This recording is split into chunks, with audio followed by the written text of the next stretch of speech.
ഇന്ന് എടുക്കുന്നത് പ്രവചനത്താൽ വെളിവാക്കപ്പെട്ട സംഭവങ്ങൾ എന്ന മെസ്സേജാണ്.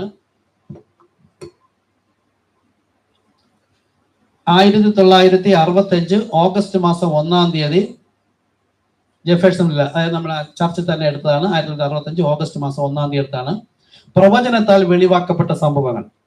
അതായത് ഇനി വരാൻ പോകുന്ന സംഭവങ്ങളെ കുറിച്ച് പറയുന്നുണ്ട്. പക്ഷെ ഓരോ കാലത്തിലേക്കും എന്ത് സംഭവിക്കുമെന്നത് മുന്നമേ തന്നെ വചനമായി അത് പ്രമാണിച്ചനുസരിക്കേണ്ട ജനത്തിന്റെ കയ്യിൽ കൊടുത്തിരിക്കുന്നു.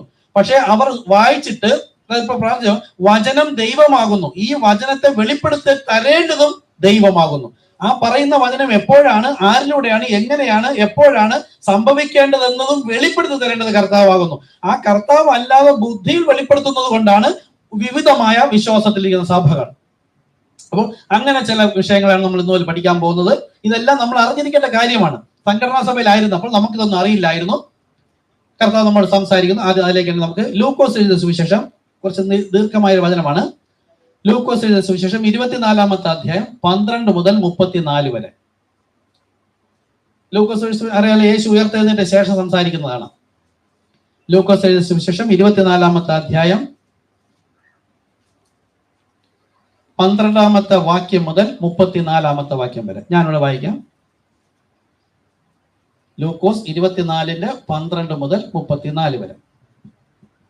എന്നാൽ പത്രോസ് എഴുന്നേറ്റ് കല്ലറയ്ക്കൽ ഓടിച്ചെന്ന് കുനിഞ്ഞു നോക്കി, തുണി മാത്രം കണ്ടു സംഭവിച്ചത് എന്തെന്ന് ആശ്ചര്യപ്പെട്ടു മടങ്ങിപ്പോന്നു. അന്ന് തന്നെ അവരിൽ 2 പേർ യെരുശലേമിന് 7 നാഴിക ദൂരമുള്ള എമ്മോവൂസ് എന്ന ഗ്രാമത്തിലേക്ക് പോകയിൽ ഈ സംഭവിച്ചതിനെ കുറിച്ചൊക്കെയും തമ്മിൽ സംസാരിച്ചു കൊണ്ടിരുന്നു. സംസാരിച്ചും തർക്കിച്ചും കൊണ്ടിരിക്കുമ്പോൾ യേശു താനും അടുത്തു ചെന്ന് അവരോട് ചേർന്ന് നടന്നു. അവനെ അറിയാതെ വണ്ണം അവരുടെ കണ്ണുകൾ നിരോധിച്ചിരുന്നു. അവൻ അവരോട്, നിങ്ങൾ വഴി നടന്നു തമ്മിൽ വാദിക്കുന്ന ഈ കാര്യം എന്ത് എന്ന് ചോദിച്ചു. അവർ വാടിയ മുഖത്തോടെ നിന്നു. ക്ലയപ്പാവ് എന്നു പേരുള്ള ഒരുവൻ, യെരുശലേമിലെ പരദേശികളിൽ നീ മാത്രം ഈ നാളുകളിൽ അവിടെ സംഭവിച്ച കാര്യം അറിയാതിരിക്കുന്നുവോ എന്ന് ഉത്തരം പറഞ്ഞു. ഏത് എന്ന് അവൻ അവരോട് ചോദിച്ചതിന് അവർ അവനോട് പറഞ്ഞത്, ദൈവത്തിനും സകല ജനത്തിനും മുമ്പാകെ പ്രവൃത്തിയിലും വാക്കിലും ശക്തിയുള്ള പ്രവാചകനായിരുന്ന നസ്രായനായ യേശുവിനെ കുറിച്ചുള്ളത് തന്നെ. നമ്മുടെ മഹാപുരോഹിതന്മാരും പ്രമാണികളും അവനെ മരണവിധിക്ക് ഏൽപ്പിച്ചു ക്രൂശിച്ചു. ഞങ്ങളോ അവൻ ഇസ്രായേലിനെ വീണ്ടെടുപ്പാനുള്ളവനെന്ന് ആശിച്ചിരുന്നു. അത്രയുമല്ല, ഇത് സംഭവിച്ചിട്ട് ഇന്ന് 3 നാൾ ആകുന്നു. ഞങ്ങളുടെ കൂട്ടത്തിൽ ചില സ്ത്രീകൾ രാവിലെ കല്ലറയ്ക്കൽ പോയി അവന്റെ ശരീരം കാണാതെ മടങ്ങി വന്നു.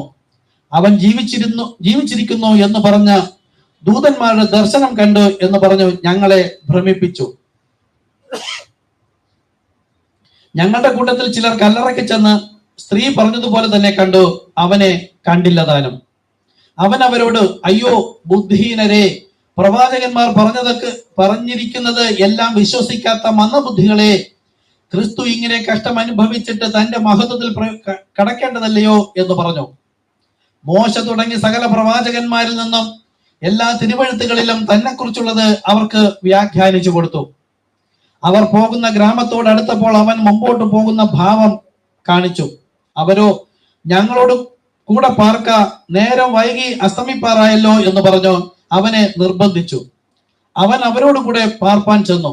അവരുമായി ഭക്ഷണത്തിനിരിക്കുമ്പോൾ അവൻ അപ്പമെടുത്ത് അനുഗ്രഹിച്ച് നുറുക്കി അവർക്ക് കൊടുത്തു. ഉടനെ അവരുടെ കണ്ണ് തുറന്നു. അവർ അവനെ അറിഞ്ഞു. അവൻ അവർക്ക് പ്രത്യക്ഷനായി. അവൻ വഴിയിൽ നമ്മോട് സംസാരിച്ചു തിരുവെഴുത്തുകളെ തെളിയിക്കുമ്പോൾ നമ്മുടെ ഹൃദയം നമ്മുടെ ഉള്ളിൽ കത്തിക്കൊണ്ടിരുന്നല്ലയോ എന്ന് അവർ തമ്മിൽ പറഞ്ഞു. ആ നാഴികയിൽ തന്നെ അവർ എഴുന്നേറ്റ് യെരുശലേമിന് മടങ്ങിപ്പോകുന്നു. കർത്താവ് വാസ്തവമായും ഉയർത്തെഴുന്നേറ്റ് ശീമോന് പ്രത്യക്ഷനായി എന്ന് കൂടിയിരുന്ന് പറയുന്ന 11 പേരുടെയും കൂടെ ഉള്ളവരെയും കണ്ടു. വഴിയിൽ സംഭവിച്ചത് അവൻ അപ്പം നുറുക്കയിൽ തങ്ങൾക്ക് അറിയായി വന്നതും അവർ വിവരിച്ചു പറഞ്ഞു. കണ്ണടയ്ക്കാൻ പ്രാർത്ഥിക്കാം. കരുണയുള്ള കർത്താവെ, സ്തോത്രം ചെയ്ത് സ്തുതിക്കുന്നു. നിന്റെ വചനത്തിനായി ഞങ്ങൾ നന്ദി പറയുന്നു. നിന്റെ വചനം സത്യമാകുന്നു. നിന്റെ വചനം അത് നീ തന്നെ ആകുന്നു. ഓ കർത്താവെ, നീ നിന്റെ വചനവും ഒന്ന് തന്നെയാകുന്നു. അതിനാൽ ഇന്ന് ഞങ്ങൾ പ്രാർത്ഥിക്കുന്നു കർത്താവെ, നിന്റെ പുനരുദ്ധാന ശക്തിയോടെ ഇന്ന് ഞങ്ങളുടെ മധ്യത്തിൽ വന്ന് എമ്മോസിൽ പോയവരുടെ ഹൃദയം കത്തിക്കൊണ്ടിരുന്നത് പോലെ കത്തിക്കൊണ്ടിരിപ്പാൻ ഞങ്ങൾക്കും ഇന്ന് നിന്നെ ഒന്ന് വെളിപ്പെടുത്തി തരണമേ എന്ന് പ്രാർത്ഥിക്കുന്നു. ഞങ്ങളും അവരെ പോലെ ഇന്ന് വീട്ടിലേക്ക് മടങ്ങി പോകുവാൻ നമ്മുടെ ഹൃദയം നമ്മുടെ ഉള്ളിൽ കത്തിക്കൊണ്ടിരുന്നില്ലയോ എന്ന് പറയുവാൻ ഇടവയാക്കണമേ കർത്താവെ. അതിന് അനുവദിച്ചു തരണമെന്ന് പ്രാർത്ഥിക്കുന്നു. യേശു ക്രിസ്തു നാമത്തിൽ തന്നെ. ആമേൻ, ആമേൻ. ഇരിക്കാം, എല്ലാവർക്കും ഇരിക്കാം. ഹല്ലേലൂയ. ഈ വായിച്ച ഇത്രയും വേദഭാഗം 12 മുതൽ 34 വരെ നിങ്ങൾ വീട്ടിൽ പോയി ഒന്ന് വായിക്കണം. ഇതിനകത്ത് ഒരുപാട് കാര്യങ്ങളുണ്ട്. നമ്മൾ പലവട്ടം വായിച്ചു പോയതായിരിക്കാം, നമുക്കൊന്നും പിടികിട്ടിയിട്ടില്ല. എന്തുകൊണ്ടാ? ഈ വചനം നമ്മൾ വായിക്കുമ്പോൾ ഇപ്പൊ എന്നൊരു കാര്യം മനസ്സിലായി. ഈ നമ്മൾ വായിക്കുന്നത് ആരെ? വായിക്കുക എന്നത് പോട്ടെ, ഒരു വ്യക്തി വന്ന് നമ്മുടെ മുമ്പിൽ വന്നു നിൽക്കുന്നു, അത് ദൈവം. അതാണ് അക്ഷര രൂപത്തിലുള്ള വചനം. അപ്പൊ ഒരു വ്യക്തി വന്ന് മുമ്പിൽ നിൽക്കുമ്പോൾ എനിക്ക് ആ വ്യക്തിയെ പരിചയപ്പെടണമെങ്കിൽ ഞാൻ ആരോട് ചോദിക്കണം? നമ്മൾ സാധാരണ എന്ത് ചോദിക്കും? ഒരു പുരുഷൻ ഒരു പെൺകുട്ടിയെ വിവാഹം കഴിക്കാൻ പോകുമ്പോഴും അയൽവക്കത്തുള്ളവരോട് ചോദിക്കും, ബന്ധുക്കളിൽ ചോദിക്കും, നാട്ടുകാരോട് ചോദിക്കും, അല്ലേ? അങ്ങനെ മനസ്സിലാക്കുന്നു. പക്ഷെ ദൈവത്തെ കുറിച്ച് അറിയണമെങ്കിൽ പാസ്റ്ററോട് ചോദിക്കാം, ബൈബിൾ ജ്ഞാനിയോട് ചോദിക്കാം, ശാസ്ത്രിയോട് ചോദിക്കാം, സഭയിൽ പോകുന്നവരോട് ചോദിക്കാം എന്നല്ല. നിങ്ങൾ മുട്ടുമടക്കുവിൻ, ആത്മാവിൽ ദരിദ്രനാകുവിൻ, അന്വേഷിപ്പിൻ, നിങ്ങൾ കണ്ടെത്തും, ചോദിപ്പിൻ, ലഭിക്കും. ആരോട് ചോദിക്കണം? ആത്മാവായ ദൈവത്തോട്. ആ ആത്മാവിലായിക്കൊണ്ട് ഞാൻ മുട്ടുമടക്കുമ്പോൾ എന്ത് കാണിക്കുന്നു? കരങ്ങൾ ഉയർത്തുക. ഐ സറണ്ടർ ആൾ.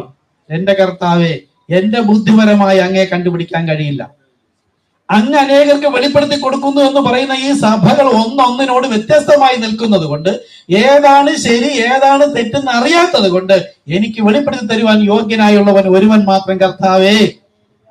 അതിനു മുമ്പ് ആത്മാവിൽ ദരിദ്രനാവണം. ഇത്രയും തിരിച്ചറിയണം. ഒരു പണ്ഡിതനോട്, ഒരു ശാസ്ത്രിയോട്, ഒരു ജ്ഞാനിയോട് ചോദിക്കാൻ പോകരുത്. കാര്യം ഇതിനകത്തോണ്ട് അവൻ ജ്ഞാനികൾക്കും വിവേകികൾക്കും തന്റെ അടുത്ത വാക്ക് എന്നെ മറച്ചു വച്ചിരിക്കുന്നതല്ല, മർമ്മം. ആ മർമ്മം എന്താ? മഹത്വത്തിന്റെ പ്രത്യാശ ക്രിസ്തു നമ്മിൽ വസിക്കുന്നു. ഈ വസിക്കുന്നത് യേശുവാണ്. പിതാവ് അങ്ങ് മുകളില്, പരിശുദ്ധാത്മാവ് വേറെ എന്ന് പഠിപ്പിക്കുന്നവൻ ഇന്ന് വരെ മറഞ്ഞിരുന്ന മർമ്മം ഗ്രഹിച്ചിട്ടില്ല. ഈ മർമ്മമാണ് നമ്മൾ തിരിച്ചറിയേണ്ടത്. ആ മർമ്മമാണ് തിരിച്ചറിഞ്ഞപ്പോൾ ഒരുവനെയുള്ള കർത്താവായ യേശുക്രിസ്തു. യേശുക്രിസ്തു കന്യകയിലൂടെ ജഡശരീരം ധരിച്ച് ഭൂമിയിൽ വരുന്നതിന് മുമ്പ് യേശുക്രിസ്തു ശരീരധാരിയായി ഭൂമിയിൽ വന്നിട്ടുണ്ടോ?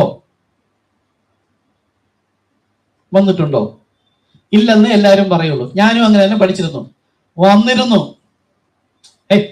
ഈ യേശുക്രിസ്തുവിന്റെ ആത്മാവായ ദൈവം, ആത്മാവായ ദൈവം ഇതിനു മുമ്പ് ശരീരത്തിൽ വന്നതാണ്. ഏദൻ തോട്ടത്തിൽ വന്നത് ദൈവമല്ലേ വന്നത്? നടന്നപ്പോൾ കാലച്ച കേട്ടു. അവനൊരു ശരീരധാരിയായി വന്നു. അല്ല, ആത്മാവായ ദൈവം, പ്രപഞ്ചം മുഴുവൻ നിറഞ്ഞു നിൽക്കുന്ന ദൈവം നടന്നപ്പോ കരിയിലെ കാലച്ച കേൾക്കേണ്ട ആവശ്യം തോന്നുന്നു? അവൻ ആരുടെ ഇടയിലേക്ക് വന്നു? എന്തുകൊണ്ട് ആ സമയത്ത് യഹോവ എന്ന നാമം നൽകി? യഹോവ എന്ന നാമത്തിന്റെ അർത്ഥം സ്വകുടുംബത്തോടുകൂടെ വസിക്കുന്നവൻ. നമ്മുടെ പപ്പ, നമ്മുടെ അച്ഛൻ, ഫാദർ, ഡാഡി ആരായാലും നമ്മോടൊപ്പം വസിക്കുമ്പോൾ കുടുംബനാഥൻ. അതുപോലെ ദൈവം താൻ സൃഷ്ടിച്ച ജനം തന്നോട് വിശ്വസ്തത പുലർത്തി കൂടെ നിന്നപ്പോൾ ആ ദൈവം അവരോടൊപ്പം നടന്നു. അതാണ് യഹോവ. ദൈവം സ്വകുടുംബത്തോടു കൂടെ വസിക്കുന്നവൻ. എപ്പോഴാണോ അവർ തെറ്റിപ്പോയത് അപ്പോഴും ഇറങ്ങി വന്നു. എന്തുകൊണ്ട്? ആ ദൈവം ഏലോഹിം, അതാരാ? ആത്മാവായ ദൈവം തന്നെ ശരീരധാരിയായി വന്നപ്പോൾ അവൻ സ്വയം ഒരു ശരീരമെടുത്ത് വന്നു. എന്നാൽ രണ്ടാമത് വീണ്ടും വന്നിട്ടുണ്ട്. മൽക്കീസേദെക്കിന്റെ വന്നതാരാ? കർത്താവ് തന്നെ. അബ്രഹാമിന്റെ അടുക്കൽ വന്നതാരാ? ദൈവം തന്നെ. ശരീരത്തിൽ വന്നപ്പോൾ ശരീരത്തിന്റെ ഭക്ഷണം കഴിച്ചിട്ട് പോയി. അപ്പൊ കർത്താവായ യേശു ക്രിസ്തു ഇതിനു മുമ്പും ഭൂമിയിൽ ശരീരം ധരിച്ച് വന്നിട്ടുണ്ട്. പക്ഷെ വെളിപ്പാടുള്ളവർക്ക് ഹൃദയം സപ്പോർട്ട് ചെയ്യും. ശരിയാണല്ലോ, നമുക്ക് ഇത് കേട്ടപ്പോ നമ്മുടെ കണ്ണെന്ന് പറഞ്ഞു, അല്ലെങ്കിൽ ശരിയാണല്ലോ, ഏദൻ തോട്ടത്തിൽ ഇറങ്ങി വന്ന് ഇതേ കർത്താവല്ലേ ശരീരധാരിയായി. അപ്പൊ ഇതിങ്ങനെ ഹൃദയം സപ്പോർട്ട് ചെയ്ത് മനസ്സിലാക്കി പോകുന്ന ആരാ? ദൈവത്തിന്റെ ജനം. അപ്പോഴും വിരോധം തോന്നും, വിരച്ചൊള്ളണം, അത് മനസ്സിലാകാൻ കഴിയുന്നില്ല. കർത്താവേ എന്നെ സഹായിക്കണം, എന്റെ ബുദ്ധി അതിനോട് എതിർത്ത് നിൽക്കുന്നു, അത് അഫലമായി പോട്ടെ കർത്താവേ എന്ന് പറഞ്ഞാൽ ഈ പറയുന്നതിനെ കർത്താവ് സപ്പോർട്ട് ചെയ്തു തരും. അന്ന് ഒരു സ്ത്രീയിൽ നിന്ന് ജനിക്കാത്തതിന്റെ കാരണം എന്താണ്? നിസ്സാര കാര്യമെന്ന് തോന്നും, ഒരിക്കലും നിസ്സാരമല്ല. ഗലാത്യർ പറയുന്നത് സ്ത്രീയിൽ നിന്ന് ജനിച്ചവനായി, ന്യായപ്രമാണത്തിന് കീഴിൽ സ്ത്രീയിൽ ജനിച്ചവനായി. എന്തിനാ? ന്യായപ്രമാണത്തിൽ നിന്നുള്ളവരെ വിലയ്ക്ക് വാങ്ങുവാൻ. അതായത് പഴയ നിയമത്തോ കാലത്തിലുള്ളവരെ വിലയ്ക്ക് എടുക്കാൻ തന്നെ വന്നത്. പക്ഷേ ആ ന്യായപ്രമാണം ഇന്ന് നമ്മുടെ ഹൃദയത്തിലാക്കി വെച്ചിരിക്കുന്നത് കൊണ്ട് നമ്മെയും വിലയ്ക്കെടുക്കുവാൻ അവൻ പാപസംബന്ധമായി മരിച്ച് നീതിക്ക് വേണ്ടി ജീവിക്കുന്നവരെയും അത് കഴിഞ്ഞ് വിശുദ്ധീകരിക്കപ്പെടുന്നവരെയും വിശുദ്ധീകരിക്കപ്പെട്ടവരായി കണക്കിടുന്നവരെയും കൊണ്ടുപോകുന്നതിനായി ശരീരം ധരിച്ചു വന്നു. ആ ശരീരമാണ് നമുക്ക് കല്ലറയിൽ പോയപ്പോ യേശുക്രിസ്തുവിനെ കണ്ടില്ല എന്നല്ല ആ വചനം വായിച്ചപ്പോൾ ശ്രദ്ധിച്ചോ. അതുപോലെ ഒരുപാട് സംഭവം അവിടെ ഉണ്ട്. അവന്റെ ശരീരം കല്ലറയിൽ കണ്ടില്ലെന്നാ. കണ്ടോ? ക്രൂശിൽ നിന്നിറക്കിയ യേശു ക്രിസ്തുവിനാണ്. അവന്റെ ശരീരം ക്രൂശിൽ നിന്നിറക്കി കല്ലറയിൽ വെച്ചു. അവനവിടെ പുറത്തുപോയി, ആത്മാവ് പുറത്തുപോയി. അതാണ് സ്വർഗത്തിലെ ആത്മാവായ ദൈവം. എന്തുകൊണ്ട് ശരീരത്തിൽ വന്നു? ആ ആത്മാവായ ദൈവം അവരുടെ മക്കൾ ജഡശരീരത്തിൽ ആയതുകൊണ്ടാണ് ജഡശരീരത്തിൽ വന്നത്. പാപപരിഹാര മാർഗം നിവർത്തിച്ചു, ആ ശരീരം കല്ലറയിൽ വെച്ചു. നമ്മളും അങ്ങനെ ക്രിസ്തുവിൽ മരിച്ചു പോയാൽ ശരീരം കല്ലറയിൽ വയ്ക്കും. കാലത്തികവിൽ ക്രിസ്തുവിൽ വീണ്ടും ജനിക്കും. അപ്പോ യേശു ക്രിസ്തു ഇതിനു മുമ്പും വന്നിട്ടുണ്ട്. പക്ഷെ പേര് ഏലോഹിം എന്നും യഹോവ എന്നും മൽക്കിസദേക്ക് എന്നും ഒക്കെ ആയിരുന്നു. ഓക്കെ, ഇനി ഇത് വചനം വിശദീകരിക്കുന്ന അതിനെ സമയം ഉണ്ടാവുള്ളൂ. നിങ്ങൾ വീട്ടിൽ പോയി വായിക്കുക, കർത്താവ് സഹായിക്കും. ആ ഒരു ദാഹത്തോടു കൂടെ വായിക്കുക. ഈ മെസ്സേജിനകത്ത് നിന്ന് എന്തെങ്കിലും കിട്ടുന്നുണ്ടെങ്കിൽ നിങ്ങൾ മനസ്സിലാക്കുക. ഇപ്പൊ ഒരു കാര്യം പറയാം. അവർ യേശുവിനെ കണ്ട ശേഷം എങ്ങോട്ട് മടങ്ങിപ്പോയി? യെരുശലേമിലേക്ക് മടങ്ങിപ്പോയി. എന്തുകൊണ്ട് പോയി? യേശു പറഞ്ഞു, കുറഞ്ഞു വന്നു കഴിഞ്ഞാൽ നിങ്ങൾ എന്നെ കാണുകയില്ല, വീണ്ടും കുറഞ്ഞു വന്നു കഴിഞ്ഞാലോ നിങ്ങളോ. ആ നിങ്ങൾ മുൻകുറിക്കപ്പെട്ടവർ. ആരെന്ന് പറഞ്ഞു? ജീവപുസ്തകം, കുഞ്ഞാട്ടിൻ ജീവപുസ്തകം, ജീവപുസ്തകത്തിൽ പേരുള്ളവർ. കുഞ്ഞാട്ടിൻ ജീവപുസ്തകം വേറെ, ജീവപുസ്തകം വേറെ. അപ്പൊ ജീവപുസ്തകത്തിൽ പേരുള്ളവരെ ഇതിനകത്ത് വരാൻ പറ്റുള്ളൂ. അപ്പോൾ ഒന്നാമത്തെ ഗണത്തിലോ രണ്ടാമത്തെ ഗണത്തിലോ പോകണമെങ്കിലും ഇനി ജീവപുസ്തകത്തിൽ പേർ മായ്ക്കുന്നവരുണ്ട്. അവരെയും ദൈവം പാപമായി കണക്കിടുന്നത് ഇവിടെ വന്ന് സത്യം അറിഞ്ഞിട്ടും ഇവിടെ വന്ന്, ഇന്ന് രാവിലെ മെസ്സേജിൽ കണ്ടോ, നമ്മൾ സംഘടനാ സഭ വിട്ട് പുറത്തേക്ക് വരണമെന്നത് കർത്താവിന്റെ ഇഷ്ടം. വന്നിട്ടും വീണ്ടും നമ്മൾ സമീപിച്ച് നമ്മുടെ വീട്ടിൽ ഭവനാരാധന വെച്ച് കൂടെ ഇരുന്നില്ലെങ്കിൽ വഴക്ക് പറഞ്ഞ് നമ്മൾ അവരെ കൂടെ കൂട്ടിക്കൊണ്ടുപോയി ആരാധനകൾക്കും അവരെ കൺവെൻഷൻ എല്ലാം കൂട്ടിക്കൊണ്ടുപോകും. നമ്മളും പോകും. ഞായറാഴ്ച ഇവിടെ ഒരു ഇടയ്ക്ക് അവരോട്. അങ്ങനെ പോകരുതെന്ന കാര്യം എന്താ? ആദ്യമേ പറഞ്ഞത് അവർ ക്രിസ്തു ഇല്ലാത്തവരാ, അവർ വെള്ളപൂശിയ ശവക്കല്ലറകളാ. അവിടെ നിന്ന് വെള്ളപൂശിയ ശവക്കല്ലറ എന്താ? ക്രിസ്തു പണ്ടുണ്ടായിരുന്നു. ക്രിസ്തു പുറത്തു പോയപ്പോൾ ഇപ്പൊ വിശുദ്ധി നടിക്കുന്ന, വെള്ളം മാത്രം പൂശിയിരിക്കുന്ന ഒരു ശവക്കല്ലറ അതിനകത്ത് കർത്താവില്ല. അവിടെ നിന്ന് വിളിച്ച് പുറത്തേക്ക് കൊണ്ടുവന്നിട്ട് ഇതിന് നടുവിലൂടെ, അതായത് എന്റെ ഹൃദയത്തിലൂടെയാണ് കർത്താവ് ഇരിക്കുന്നത്. അതുകൊണ്ട് അങ്ങോട്ട് പോകരുത്. അവര് വീണ്ടും നമ്മുടെ വീട്ടിൽ വന്ന്, കാര്യം എന്താ? നമ്മുടെ വീട്ടിൽ വീണ്ടും അതേ വിശ്വാസമുള്ള ഒരു വീട്ടിൽ കാണും. വീട്ടിൽ വന്ന് ആരാധന വയ്ക്കും, അവർ ദൂത് പറയും, അവരടുത്ത് തലയെ കഴിച്ച് പ്രാർത്ഥിക്കാൻ പറയും. ഇതൊന്നും പറയാൻ പോകരുത്. ക്രിസ്തുവിന്റെ മണവാട്ടിയെ സംഘടനാ സഭയിലെ അന്യരും പരദേശിയും ലോകത്ത് ദൈവമില്ലാത്തവരുമാണ് അനുഗ്രഹിക്കേണ്ടത്. അത് തലയിൽ കൂടെ കൈ വയ്ക്കാൻ വേണ്ടി കൊണ്ടു വെച്ചു കൊടുക്കും. നമുക്കവർ ദൈവപുരുഷന്മാരാ, നമുക്ക് ദൈവപുരുഷന്മാരല്ല. ആരാണ് അവര്? നാമത്തെ നിഷേധിക്കുന്നവൻ ആരാണ്? എതിർ ക്രിസ്തു. ക്രിസ്തുവിന്റെ വചനത്തെയും വെളിപ്പാടിനെയും നാമത്തെ നിഷേധിക്കുന്നവൻ എതിർ ക്രിസ്തു. അതിന് എത്ര കാലം എന്നെ ചെറിയിൽ കിടന്ന് എന്നെ കഴുകിയെടുത്ത് അവിടെ കൊണ്ടിരുത്തിയെങ്കിൽ നമ്മൾ ആ പുരുഷന്മാരാണ്, ആ പുരോഹിത വർഗമാണ് എന്നെ കഴുകിയെടുത്തത്. അതുകൊണ്ട് അവരെന്റെ തലയിൽ വെച്ച് പ്രാർത്ഥിക്കട്ടെ, അവർ ദൂത് കേൾക്കട്ടെ എന്ന് വെച്ചാൽ നിങ്ങൾ ആ മനുഷ്യനെ സ്നേഹിക്കുന്നു. എന്നെ കർത്താവാണ് കഴുകിയെടുത്ത് അവിടെ കൊണ്ടുവച്ചിരുന്നത്. ആ സഭയിൽ എന്നെ ആക്കിയത് കർത്താവാ. കാലത്തെങ്കിൽ കർത്താവ് തന്നെ അവിടെ നിന്ന് പുറത്തേക്ക് എടുത്തു. അതല്ലെങ്കിൽ ഇവിടെയും നിങ്ങൾ അറിയിക്കാമെന്ന ഏതോ വ്യക്തി അറിയിച്ചു നിങ്ങളിവിടെ വന്നു. അവിടെ ആ പുരോഹിതനും ഭാര്യയും കുടുംബം ആ സമൂഹം ചേർന്നിട്ട് നിങ്ങളെ കൊണ്ടുവച്ചതെങ്കിൽ നിങ്ങൾ മനുഷ്യരെ പ്രീതിപ്പെടുത്തുന്നവരും മനുഷ്യന് കൊള്ളാവുന്നവരുമായി പോയി, ദൈവത്തിന് കൊള്ളാവുന്നവരാകില്ല. അത് കാണുന്ന കണ്ണിലൂടെയുള്ള കാഴ്ചയാണ്. ഇതിന്റെ അപ്പുറത്തൊന്നുണ്ട്, അത് കാണുന്നവനാണ് വിശ്വാസി. അപ്പൊ അവരുമായിട്ട് പൊരുത്തപ്പെട്ടു പോകരുത്. രാവിലെ മെസ്സേജ്. അപ്പൊ ഇനി മുതല് 9:30 മണി മുതൽ തന്നെ മെസ്സേജ്, ചർച്ച് ടൈം 9:30 മണിക്ക് സ്റ്റാർട്ട് ആവും. ഈ മെസ്സേജ് ഇവിടെ പ്ലേ ചെയ്യുമ്പോൾ അതിനകത്ത് മർമ്മപ്രധാനമായത് ഇന്നിപ്പം പഠിപ്പിക്കണം, ഇനി അങ്ങനെ ആവർത്തിക്കില്ല. ആ സമയത്ത് തന്നെ പഠിപ്പിച്ച് പോകും. യൂട്യൂബിൽ ഞാൻ വീട്ടിൽ ചെന്ന് കഴിഞ്ഞാൽ ഞാൻ എഡിറ്റ് ചെയ്തിട്ട് ഇപ്പൊ 10:30 മുതൽ തുടങ്ങിയ പ്രസംഗം മാത്രമേ തിരിച്ച് പോസ്റ്റ് ചെയ്യുള്ളൂ. നിങ്ങൾ ആ ലിങ്ക് കാണാം, എപ്പോഴെങ്കിലും നിങ്ങൾ കയറിയാൽ ഇതേ കിട്ടുള്ളൂ. രാവിലത്തെ ആ മർമ്മപ്രധാനമായ ബുധനാഴ്ചകളിൽ പഠിപ്പിക്കുന്നത് പോലെ വളരെ മർമ്മപ്രധാനമായി പഠിപ്പിക്കും. ഈ 9:30 മുതൽ 10 മണി വരെ ആ സമയം ചർച്ച സ്റ്റാർട്ട് ആകുകയാണ്. നിങ്ങൾ ചർച്ചിൽ വന്നാൽ അത് കേൾക്കാം. അതാണ് വെളിപ്പാട്. മറഞ്ഞിരിക്കുന്ന മന്നയാണ് മണവാട്ടിക്കുള്ളത്. താമസിച്ചു പോകരുത്. ഒരു ജാതിയന്റെ ഒരു കല്യാണത്തിനോ മരണത്തിനോ കുഞ്ഞിന്റെ നൂല് കെട്ടുന്നോ പറഞ്ഞാൽ അതിന് മുമ്പേ ഓടാൻ ഈ ക്രിസ്തുവിലുള്ളവർക്ക് പോലും എന്ത് തീക്ഷ്ണതയായിരിക്കും. തലേ ദിവസമേ എല്ലാം റെഡിയാക്കി വെക്കും. പള്ളിയിൽ വരാണെങ്കിൽ സമയം അതുപോലെ അങ്ങനെ ആകരുത്. അങ്ങനെയാണെങ്കിൽ എന്റെ ഉള്ളിലിരുന്ന് എന്നെ വെപ്രാളപ്പെടുത്തുന്ന ഒരു ആത്മാവ് എന്നിൽ ഇല്ലെന്ന. നമ്മളല്ല ഒരുങ്ങുന്നതും തയ്യാറാകുന്നതും റെഡിയാകുന്നതും, എന്റെ ഉള്ളിലെ ആത്മാവാണ് എന്നെ തത്രപ്പെടുത്തുന്നത്. ഓക്കെ, അവർ എമ്മോസിലേക്ക് പോകാനുള്ള കാരണം അവരുടെ ഉള്ളിൽ വചനമുണ്ട്. യേശു എന്താ പറയുക, ഞാൻ പോയി മടങ്ങി വന്ന് എല്ലാ നാളും നിങ്ങളുടെ കൂടെ ഇരിക്കുമെന്ന് പറഞ്ഞു. അതായത് അവർ യെരുശലേമിലേക്ക് മടങ്ങിപ്പോയത് എന്തിനാണ്? മനസ്സിലായോ? ഒരു ഉദാഹരണം, ആ ഒരൊറ്റ വാക്യത്തിന്റെ എത്രാമത്തെ നിലയില്ല, നമ്പർ കൊടുത്തില്ല. ആ നാഴികയിൽ തന്നെ അവർ എഴുന്നേറ്റ് യെരുശലേമിലേക്ക് പോയി എന്നല്ല, ഓരോ വള്ളി പുള്ളി എല്ലാം ശ്രദ്ധിച്ച് നിങ്ങൾ അത്രയും 12 മുതൽ 30 മൊത്തം വായിക്കണം. അത്രയൊന്ന് വായിക്കുമ്പോൾ ഒരുപാട് കാര്യം മനസ്സിലാവും. അപ്പോ ഒരു സീൻ പോലെ നാടകം പോലെ ഞാൻ പറഞ്ഞു നോക്കണം. നമ്മളെല്ലാവരും കൂടെ ശ്രദ്ധിക്കണം. നമ്മളെല്ലാവരും കൂടെ ഒരു വഴിക്ക് നടന്നു പോവുകയാണ്. യേശു ക്രിസ്തു ക്രൂശിച്ച കാര്യം പറഞ്ഞു പോവുകയാണ്. അങ്ങനെ നടന്നു പോകുമ്പോൾ ഒരാൾ നമ്മളോടൊപ്പം വന്നിട്ട് പറയാണ്, നിങ്ങൾ എന്തിനെ കുറിച്ചാണ് സംസാരിക്കുന്നത്? അപ്പൊ അവർ പറയാണ്, ആ വാക്ക് ശ്രദ്ധിച്ചോ?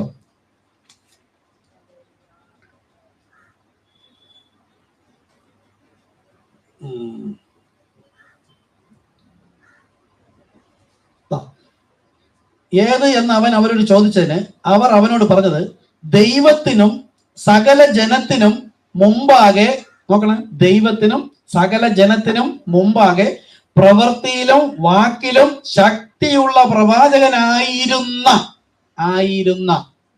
നസ്രായനായ യേശുവിനെ കുറിച്ചുള്ളത് തന്നെ. അപ്പൊ ഈ എമ്മോസിലേക്ക് പോയവർ ആരാ? മുൻകുറിക്കപ്പെട്ടവർ. അവർ പറയാണ്, ശക്തിയേറിയ പ്രവാചകൻ. എന്താ ശക്തി? ഈ കണ്ട ശരീരം നമ്മളെ പോലെ ഒരു വിശ്വാസി യേശു ക്രിസ്തു, അതാണ് പുത്രൻ. നമ്മളും ദൈവത്തിന്റെ പുത്രന്മാർ. ഈ പുത്രന്റെ ഉള്ളിൽ നിന്ന് ആത്മാവ്, ശക്തിയേറിയ ആ ആത്മാവ് വഴി നടത്തി. അവൻ ആരായിരുന്നു? പ്രവാചകൻ. പ്രവാചകൻ എന്ന് വെച്ചാൽ അതാണ് നമ്മൾ പഠിപ്പിക്കുന്നത്. വരാൻ പോകുന്ന കാര്യങ്ങൾ ദൈവം അവനിൽ ഇരുന്നു കൊണ്ട് സംസാരിച്ചതാണ് പ്രവചനങ്ങൾ. ശക്തിയേറിയ പ്രവാചകൻ എന്ന് പറഞ്ഞാൽ എപ്പോഴും മനസ്സിലാക്കുക, ദൈവം സംസാരിക്കാൻ ഉപയോഗിക്കുന്ന ബോഡി, വ്യക്തി എന്ന ആ മനുഷ്യന് നമ്മൾ ബഹുമാനിക്കണം, സ്നേഹിക്കണം. ദൈവത്തെക്കാൾ അധികമായി സ്നേഹിക്കുന്നവരുണ്ട്. വില്യം ബ്രഹാമിനെ തൊഴുന്നവരുണ്ട്, ഫോട്ടോ വെച്ചിട്ട് തറയിക്കണം തൊഴുന്നവരുണ്ട്, ഇന്നും മാലയാർത്തി പൂജയ്ക്ക് തൊഴുന്നവരുണ്ട്. അത് പാടില്ല. ദൈവം ഉപയോഗിച്ച മനുഷ്യന്റെ ബഹുമാനമുണ്ട്. നിങ്ങൾക്ക് പുരോഹിതനെ കാണുമ്പോൾ ഒരു ബഹുമാനം ഉണ്ടാവില്ലേ?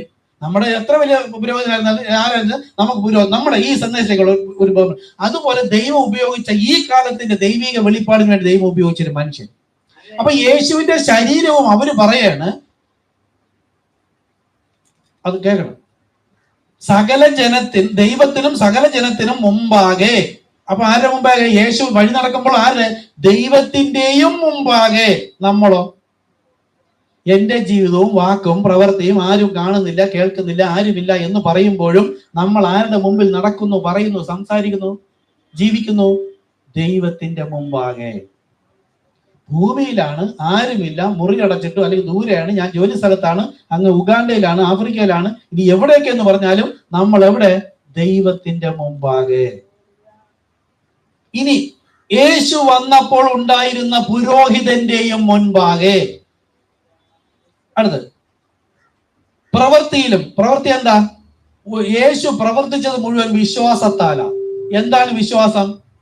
കാണാൻ കഴിയാത്ത ഒരാത്മാവ് തന്നിൽ ഇരുന്നു കൊണ്ടത് ചെയ്ത് കാണിച്ചു കൊടുക്കുകയും അത് പ്രവർത്തിക്കുകയും ചെയ്ത് സന്ദേശം കൊടുക്കുമ്പോൾ പ്രവർത്തിക്കുന്നവനാണ് ആ പ്രവൃത്തി. അതാ യേശു പറഞ്ഞത്, എന്റെ നാഴിക ഇതുവരെ വന്നിട്ടില്ല. ആ കല്യാണ സമയത്ത് വെള്ളം വീഞ്ഞാക്കാൻ പറയുക, എന്റെ നാഴിക വന്നിട്ടില്ല. കാര്യം എന്താ? അകത്തുനിന്നൊരു സന്ദേശം വരണം. അതെന്തിനാ? ആ സന്ദേശം കൊടുക്കേണ്ട യേശു തന്നെയല്ലേ ദൈവം. അപ്പൊ എന്തിനങ്ങനെ സംസാരിച്ചു എന്ന് വെച്ചാൽ നമുക്കൊരു മോഡലാണ്. ഈ യേശുക്രിസ്തു തന്നെ പിതാവായ ദൈവം നമുക്കറിയാം. എന്നാ പിന്നെ ഇനി സന്ദേശം വെറുതെ വരേണ്ടത് എന്നത് മറു ചോദ്യം ചോദിക്കുകയല്ല. യേശു അവൻ നമുക്കൊരു മാതൃക വെച്ചേച്ചു പോയിരിക്കുന്നു. നമ്മളോട് ആരെങ്കിലും ഇങ്ങോട്ട് വരാം, ഞാനൊക്കെ അങ്ങനെ ചെയ്തിട്ടുണ്ട്, പിന്നെ ഇപ്പൊ അങ്ങനെ ചെയ്യാറില്ല. അപ്പൊ അവിടെയൊക്കെ ഞാൻ എന്ന ഭാവമാണ്. ഒരു രോഗി കിടന്നാലോ അല്ലെങ്കിൽ ആർക്കെങ്കിലും ഒരു അങ്ങോട്ട് ഇപ്പൊ മാറിപ്പോ അപ്പൊ എന്നെ കൂടെ അവിടെ പ്രദർശിപ്പിക്കാനാ. അതിനുശേഷം ഈ സന്ദേശത്തിൽ വന്നപ്പോഴാണ് ജോൺ ബ്രദർ ആദ്യമൊക്കെ പറഞ്ഞപ്പോൾ ഞാൻ കേട്ടിട്ടില്ല, സഹോദര മുമ്പിലെടുത്ത് ഒന്ന് ഫോൺ ചെയ്ത് എല്ലാവർക്കും വേണ്ടി പ്രാർത്ഥിക്കുകയും ചെയ്യരുത്. അവർ പറയട്ടെ, പറയുന്ന സമയത്ത് തന്നെ നമ്മൾ ആത്മാവുമായി കണക്റ്റഡ് ആയിരിക്കണം.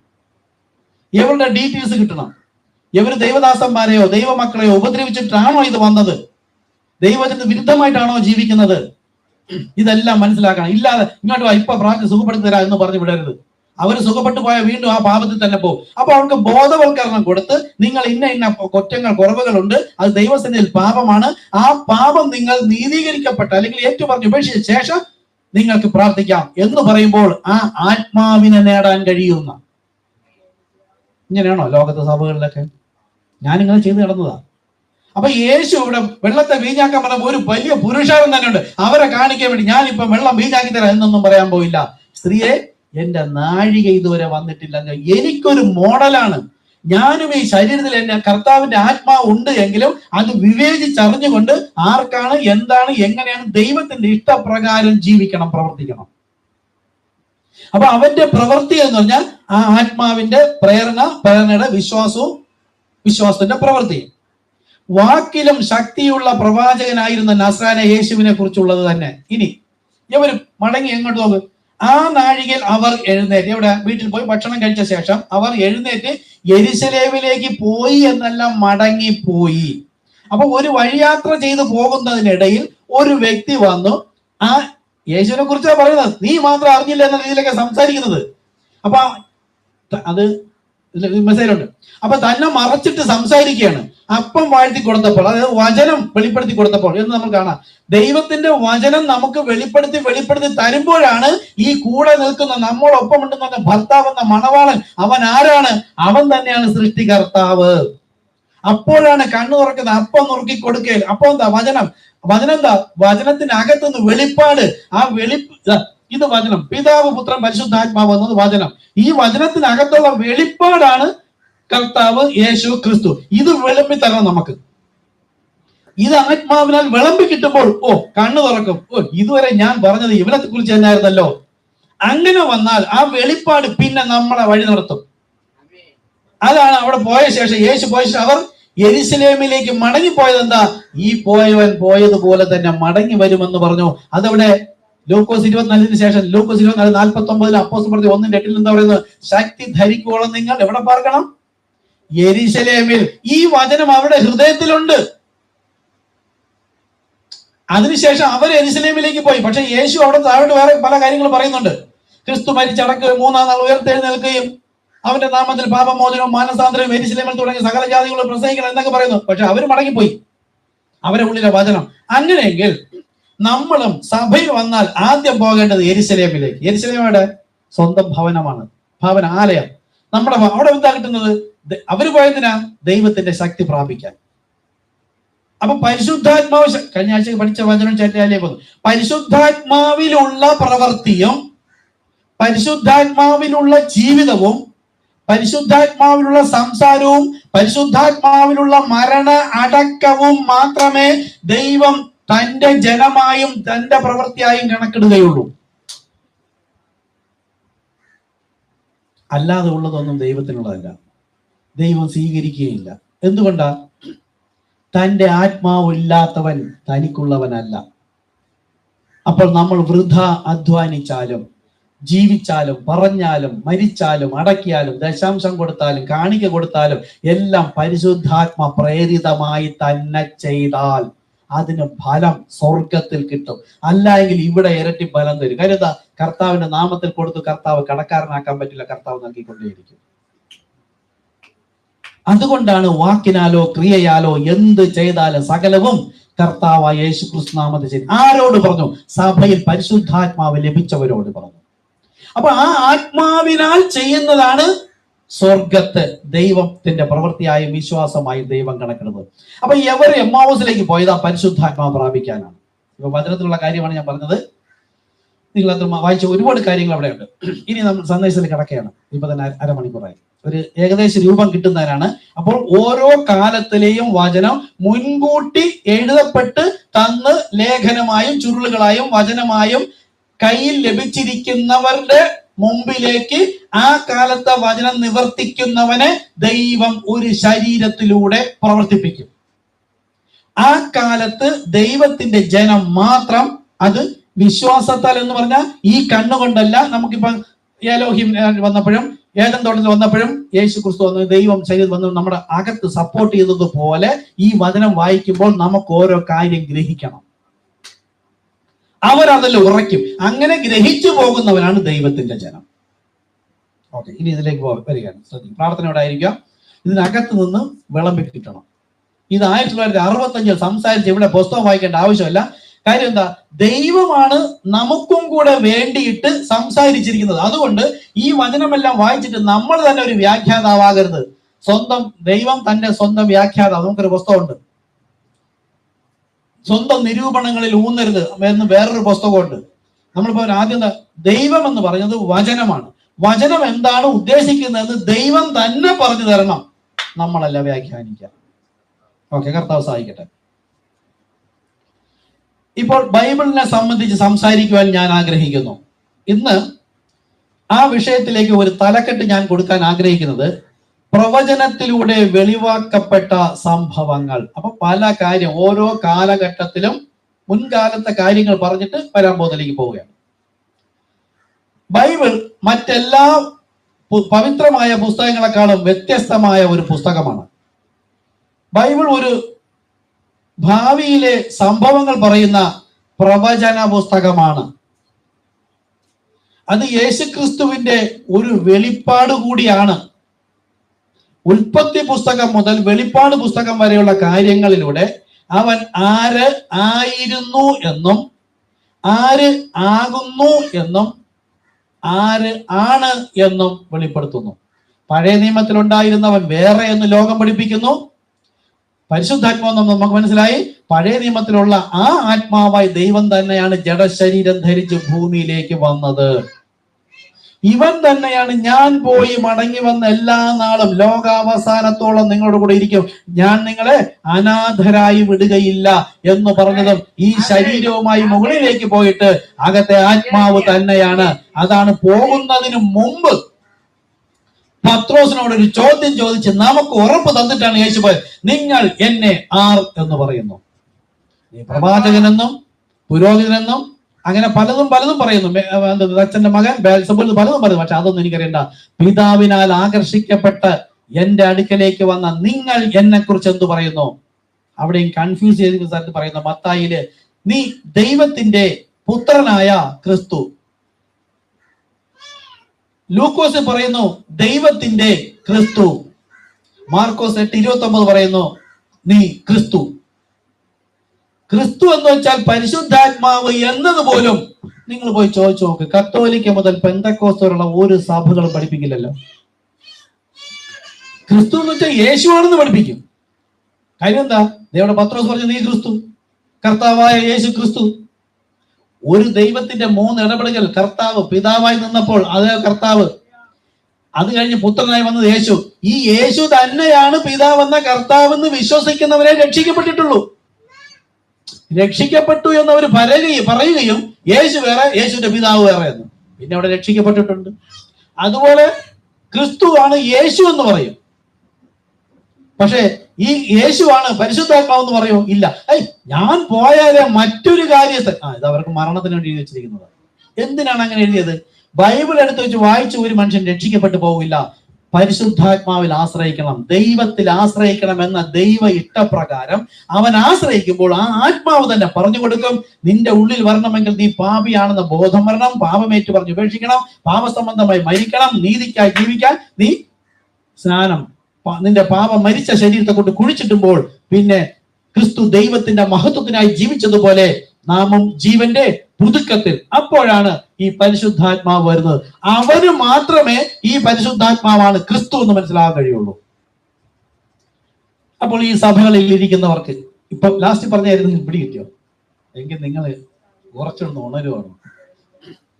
കറക്റ്റ് കർത്താവായ യേശുക്രിസ്തു നാമത്തിൽ പശ്ചാത്തപിച്ച് ശരിയായ കാര്യങ്ങൾ പറഞ്ഞ് കേട്ട് വിശ്വസിച്ച് മനസ്സിലായി സ്നാനപ്പെടുന്നവർ ധാരാളമുണ്ട്.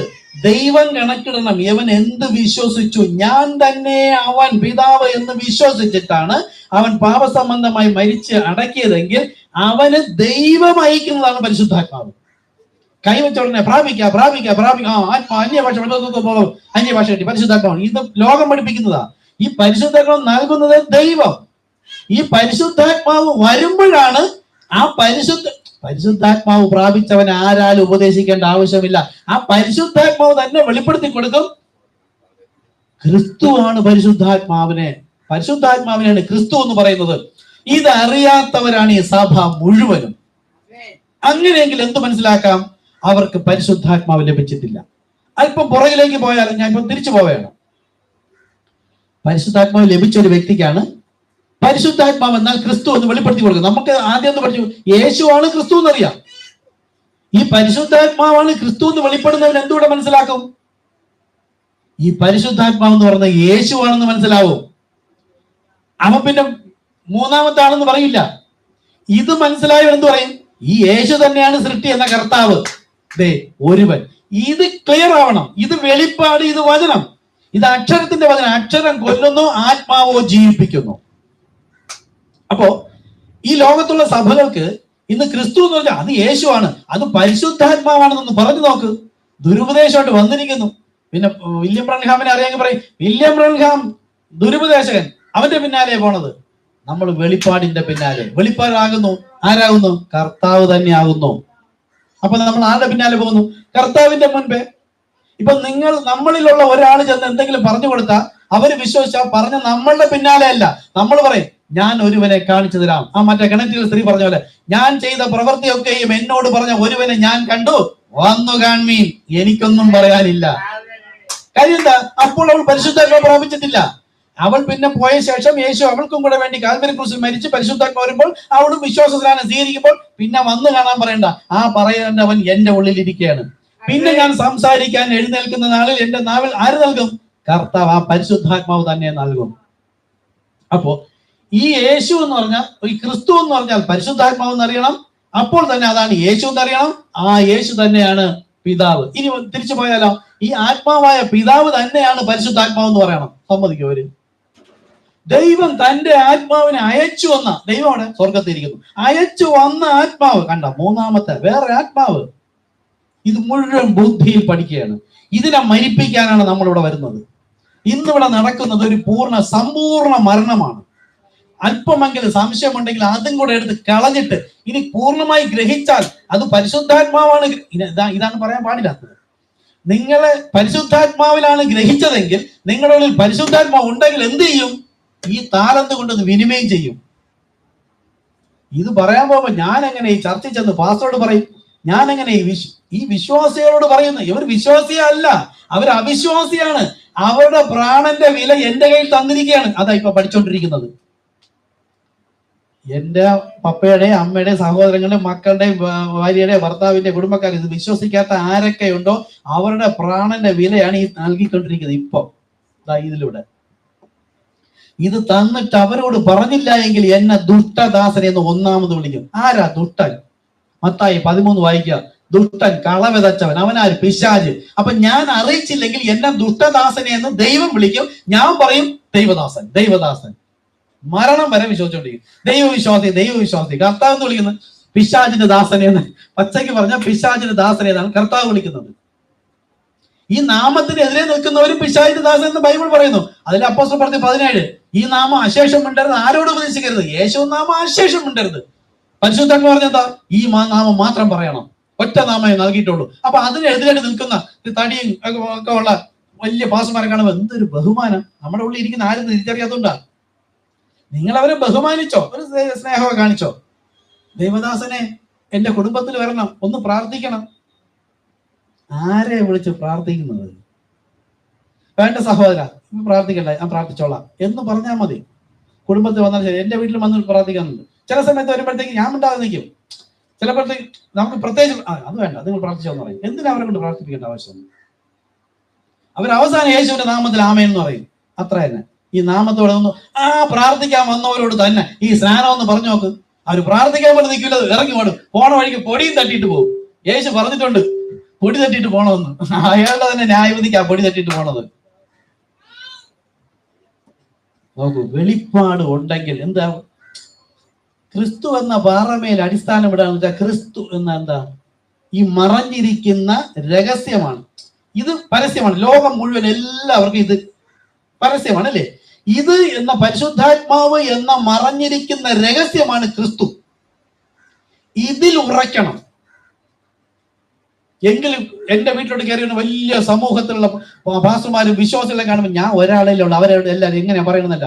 ഇതിൽ ഉറച്ചവനാണെങ്കിൽ ഈ നിൽക്കുന്നവരാരാണെന്ന് മനസ്സിലാക്കിയിട്ട് എന്തോ പറഞ്ഞിട്ട് പോട്ടെ, ജസ്റ്റ് അവരുടെ മുമ്പിൽ പറയുക, ന്യായവിധി നാൾ പിടിക്കപ്പെടാതിരിക്കാൻ, നമ്മളും പിടിക്കപ്പെടാതിരിക്കാൻ. അവനാ ഒരുപക്ഷെ കർത്താവായിരിക്കും എന്റെ വീട്ടിൽ കൊണ്ടുവന്നത്. അവരോട് പറയണം, ലജ്ജിക്കരുത്. കുറെ പറഞ്ഞാൽ മതി, നിർബന്ധിക്കാന്ന് പറയുന്നില്ല. ഗോസ്പൽ എന്താ? ഗോ ആൻഡ് സ്പെൽ, പോയി പറയുക. ഇതാണ് ഗോസ്പൽ. നിർബന്ധിച്ച് പറയുക, അടിച്ചേൽപ്പിക്കുക, പിടിച്ചോണ്ട് വരിക എന്നൊന്നുമില്ല. ഗോ ആൻഡ് സ്പെൽ, പോയി പറയുക. Preach the gospel. സുവിശേഷം പറയാനേ പറഞ്ഞിട്ടുള്ളൂ. അവരോട് സൗമ്യമായി സ്നേഹത്തിൽ പറയുക. ചില സമയത്ത് സ്നേഹം പോവും. നമ്മളത് പറയുമ്പോൾ സാത്താനാ നിന്റെ ഉള്ളിൽ എന്ന് പറയുമ്പോൾ നമുക്ക് വരും, ഇത് ആരെയാ സാത്താൻ വിളിച്ച? കർത്താവിനെ. അത് കേൾക്കും നമ്മൾ എന്തെങ്കിലും പറഞ്ഞു, വേണ്ട എന്നാലും പറയണ്ട, ഒന്ന് ജസ്റ്റ് അറിയിക്കുക. അപ്പൊ ഇപ്പൊ നമ്മൾ അറിഞ്ഞുകൊണ്ടിരിക്കുന്നത് നമ്മളുടെയും അവിശ്വാസത്തെ നമ്മൾ മരിപ്പിച്ചുകൊണ്ടിരിക്കുകയാണ്. അപ്പൊ സംഘടനാ സഭയുടെ പെരുപ്പം കണ്ടിട്ടൊന്നും നമ്മൾ ഭയപ്പെടരുത്. ഇതെന്താ ഈ കാലം? വാതിൽ ഇടുക്കമുള്ളത്, വഴി ഞെരുക്കമുള്ളത് കണ്ടെത്തുന്നവർ ചുരുക്കം, ചെറിയ കൂട്ടമേ ഭയപ്പെടേണ്ട. ഓക്കെ, ശ്രദ്ധിക്കുക. ബൈബിൾ യേശുക്രിസ്തുവിനെ കുറിച്ച് മുൻകൂട്ടി പറഞ്ഞിട്ടുള്ള ജീവനുള്ള ഒരു സാക്ഷ്യമാണ്. അക്ഷരരൂപത്തിലുള്ള ബൈബിൾ ജീവനുള്ള സാക്ഷ്യം. ആർക്ക്? വിശ്വസിക്കുന്നവർക്ക് മാത്രം.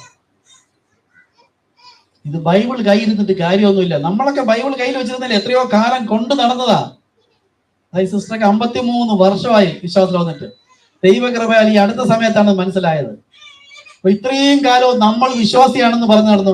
നിങ്ങൾ സുവിശേഷത്തിനായി അലഞ്ഞു നടന്നതുകൊണ്ടാണ് സഹോദരി കാലത്തേക്ക് കർത്താവ് കണക്ട് ചെയ്തത്. ഇപ്പൊ എന്താ ഓടിപ്പോകുന്നത്? അകത്തെ ആത്മാവ് വന്ന് ധൃതിപ്പെടുത്തി കൊണ്ടുവരുന്നു. നമ്മൾ വരുന്നതോ നിൽക്കുന്നതോ അല്ല. അപ്പൊ കർത്താവിന് വേണ്ടി പ്രയോജനപ്പെടുമെന്ന് ബോധ്യമായവരെ കർത്താവ് വിളിച്ചു ചേർക്കും. അപ്പോൾ ഇത് ജീവനുള്ള സാക്ഷ്യം. ബൈബിൾ അതിനകത്ത് എഴുതപ്പെട്ടിരിക്കുന്ന വചനം ജീവൻ. എന്താ വചനം? ദൈവം. ദൈവമാണ് ജീവൻ.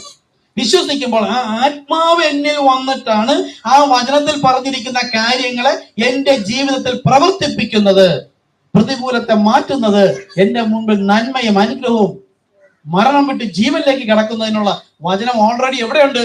നമ്മളുടെ കയ്യിൽ കൊണ്ടു നടക്കുന്ന. അതുകൊണ്ടാണ് നിത്യജീവൻ നിങ്ങൾ അതിൽ തിരയുന്നു. അത് പ്രാപിക്കാൻ എന്റെ അടുക്കൽ വരുവാൻ മനസ്സില്ല. പക്ഷെ എന്റെ അടുക്കൽ വരണമെങ്കിൽ എനിക്ക് നിങ്ങൾക്ക് ഇടയിൽ ഒരു വലിയ പിളർപ്പുണ്ട്, ഒരു വൻ മതിലുണ്ട്, പാപത്തിന്റെ വൻ മതിൽ. ഇത് കാൽവരി ക്രൂശിൽ നിന്ന് തറച്ച് നടുവിൽ നിന്ന് നീക്കിക്കളഞ്ഞു. ഇന്ന് നമ്മോട് അറിയിക്കുന്ന പ്രകാരം വിശ്വസിച്ച് പ്രമാണിച്ചനുസരിക്കുമ്പോൾ നിങ്ങൾക്ക് എന്റെ അടുക്കൽ വരാം. വരുമ്പോഴോ നിങ്ങൾ എന്ത് പ്രാപിക്കുന്നു? നിത്യജീവൻ പ്രാപിക്കുന്നു. ശ്രദ്ധിച്ചോളെ, ഭൂമി അതിന്റെ പൂർണ്ണതയിലേക്ക് വളരുന്നത് പോലെ, മുന്തിരിവള്ളി അതിന്റെ പൂർണ്ണതയിലേക്ക് വളരുന്നത് പോലെ, ദിവസം അതിന്റെ പൂർണ്ണതയിലേക്ക് വളരുന്നത് പോലെ, ബൈബിൾ അതിന്റെ പൂർണ്ണതയിലേക്ക് യേശുക്രിസ്തുവിലൂടെ വെളിപ്പെടുത്തപ്പെട്ട് പൂർണ്ണതയിലേക്ക് വളരുന്നത് പോലെ. എന്താ? അപ്പോൾ നമ്മൾ കാണുന്ന പാറക്കഷ്ണങ്ങൾ, നമ്മൾ ഇതിനൊക്കെ ജീവനുണ്ടെന്ന് പറയാം. പാറക്കഷ്ണം ജീവനുണ്ടോ? അതിനും ജീവനുണ്ട്. കാലാന്തരത്തിൽ ആ വൻ പാറ ചെറു പാറക്കഷ്ണമായി പൊടിഞ്ഞതാണ് ഈ മണ്ണ്. മുഴുവനും അല്ല, മണ്ണ് ആദ്യമേ ഉണ്ട്. ഇന്നും നമ്മുടെ മുമ്പിൽ തന്നെ നോക്കിയാൽ ഇപ്പൊ കുടുംബ വീടുകളൊക്കെ ഉണ്ടാക്കി പണ്ട് നമ്മൾ കണ്ട ആ കല്ലുകളോ പാറകളോ അല്ലെങ്കിൽ എല്ലാം അത് പൂർണ്ണമായും കുറെയൊക്കെ മാറ്റപ്പെട്ടിട്ടുണ്ടായിരിക്കാം, കുറെയൊക്കെ പൊടിഞ്ഞു പോയിട്ടുണ്ടായിരിക്കാം. അതിനും ജീവനുണ്ട്. എല്ലാം ദൈവത്തിന്റെ സൃഷ്ടി ഒക്കെ നല്ലത് എന്ന് പറഞ്ഞാൽ അതിന് ജീവനുണ്ട്. അപ്പോ ശ്രദ്ധിക്കണം, ഭൂമി അതിന്റെ പൂർണ്ണതയിലേക്ക്, ഈ ഭൂമി പൂർണ്ണതയിലേക്ക് തന്നെ. പൂർണ്ണത എന്താ? ഇതിന്റെ എൻഡ് എന്താണ്? ഓരോ സൃഷ്ടിയുടെയും എൻഡ്, അവസാനം എന്ത് എന്ന് ദൈവം ഹൃദയത്തിൽ കണ്ട അതിലേക്ക് വേണ്ടിയിട്ടാണ് ഇവയെല്ലാം പോയിക്കൊണ്ടിരിക്കുന്നത്. ഭൂമി അതിന്റെ പൂർണ്ണതയിലേക്ക്, മുന്തിരിവള്ളി അതിന്റെ പൂർണ്ണതയിലേക്ക്. അതാരാ? സാധാരണ ഒരു മുന്തിരി നട്ടാൽ വിത്ത് നടുമ്പോൾ അതിന് ഫലം ഉണ്ടാകണം. അത് ആ ഫലം യജമാനന് കൊടുക്കാൻ തക്കവണ്ണം അത് പൂർണ്ണം. നമ്മളാകുന്നു മുന്തിരിവള്ളി, കർത്താവ് മുന്തിരിവള്ളി, നമ്മൾ ശാഖ.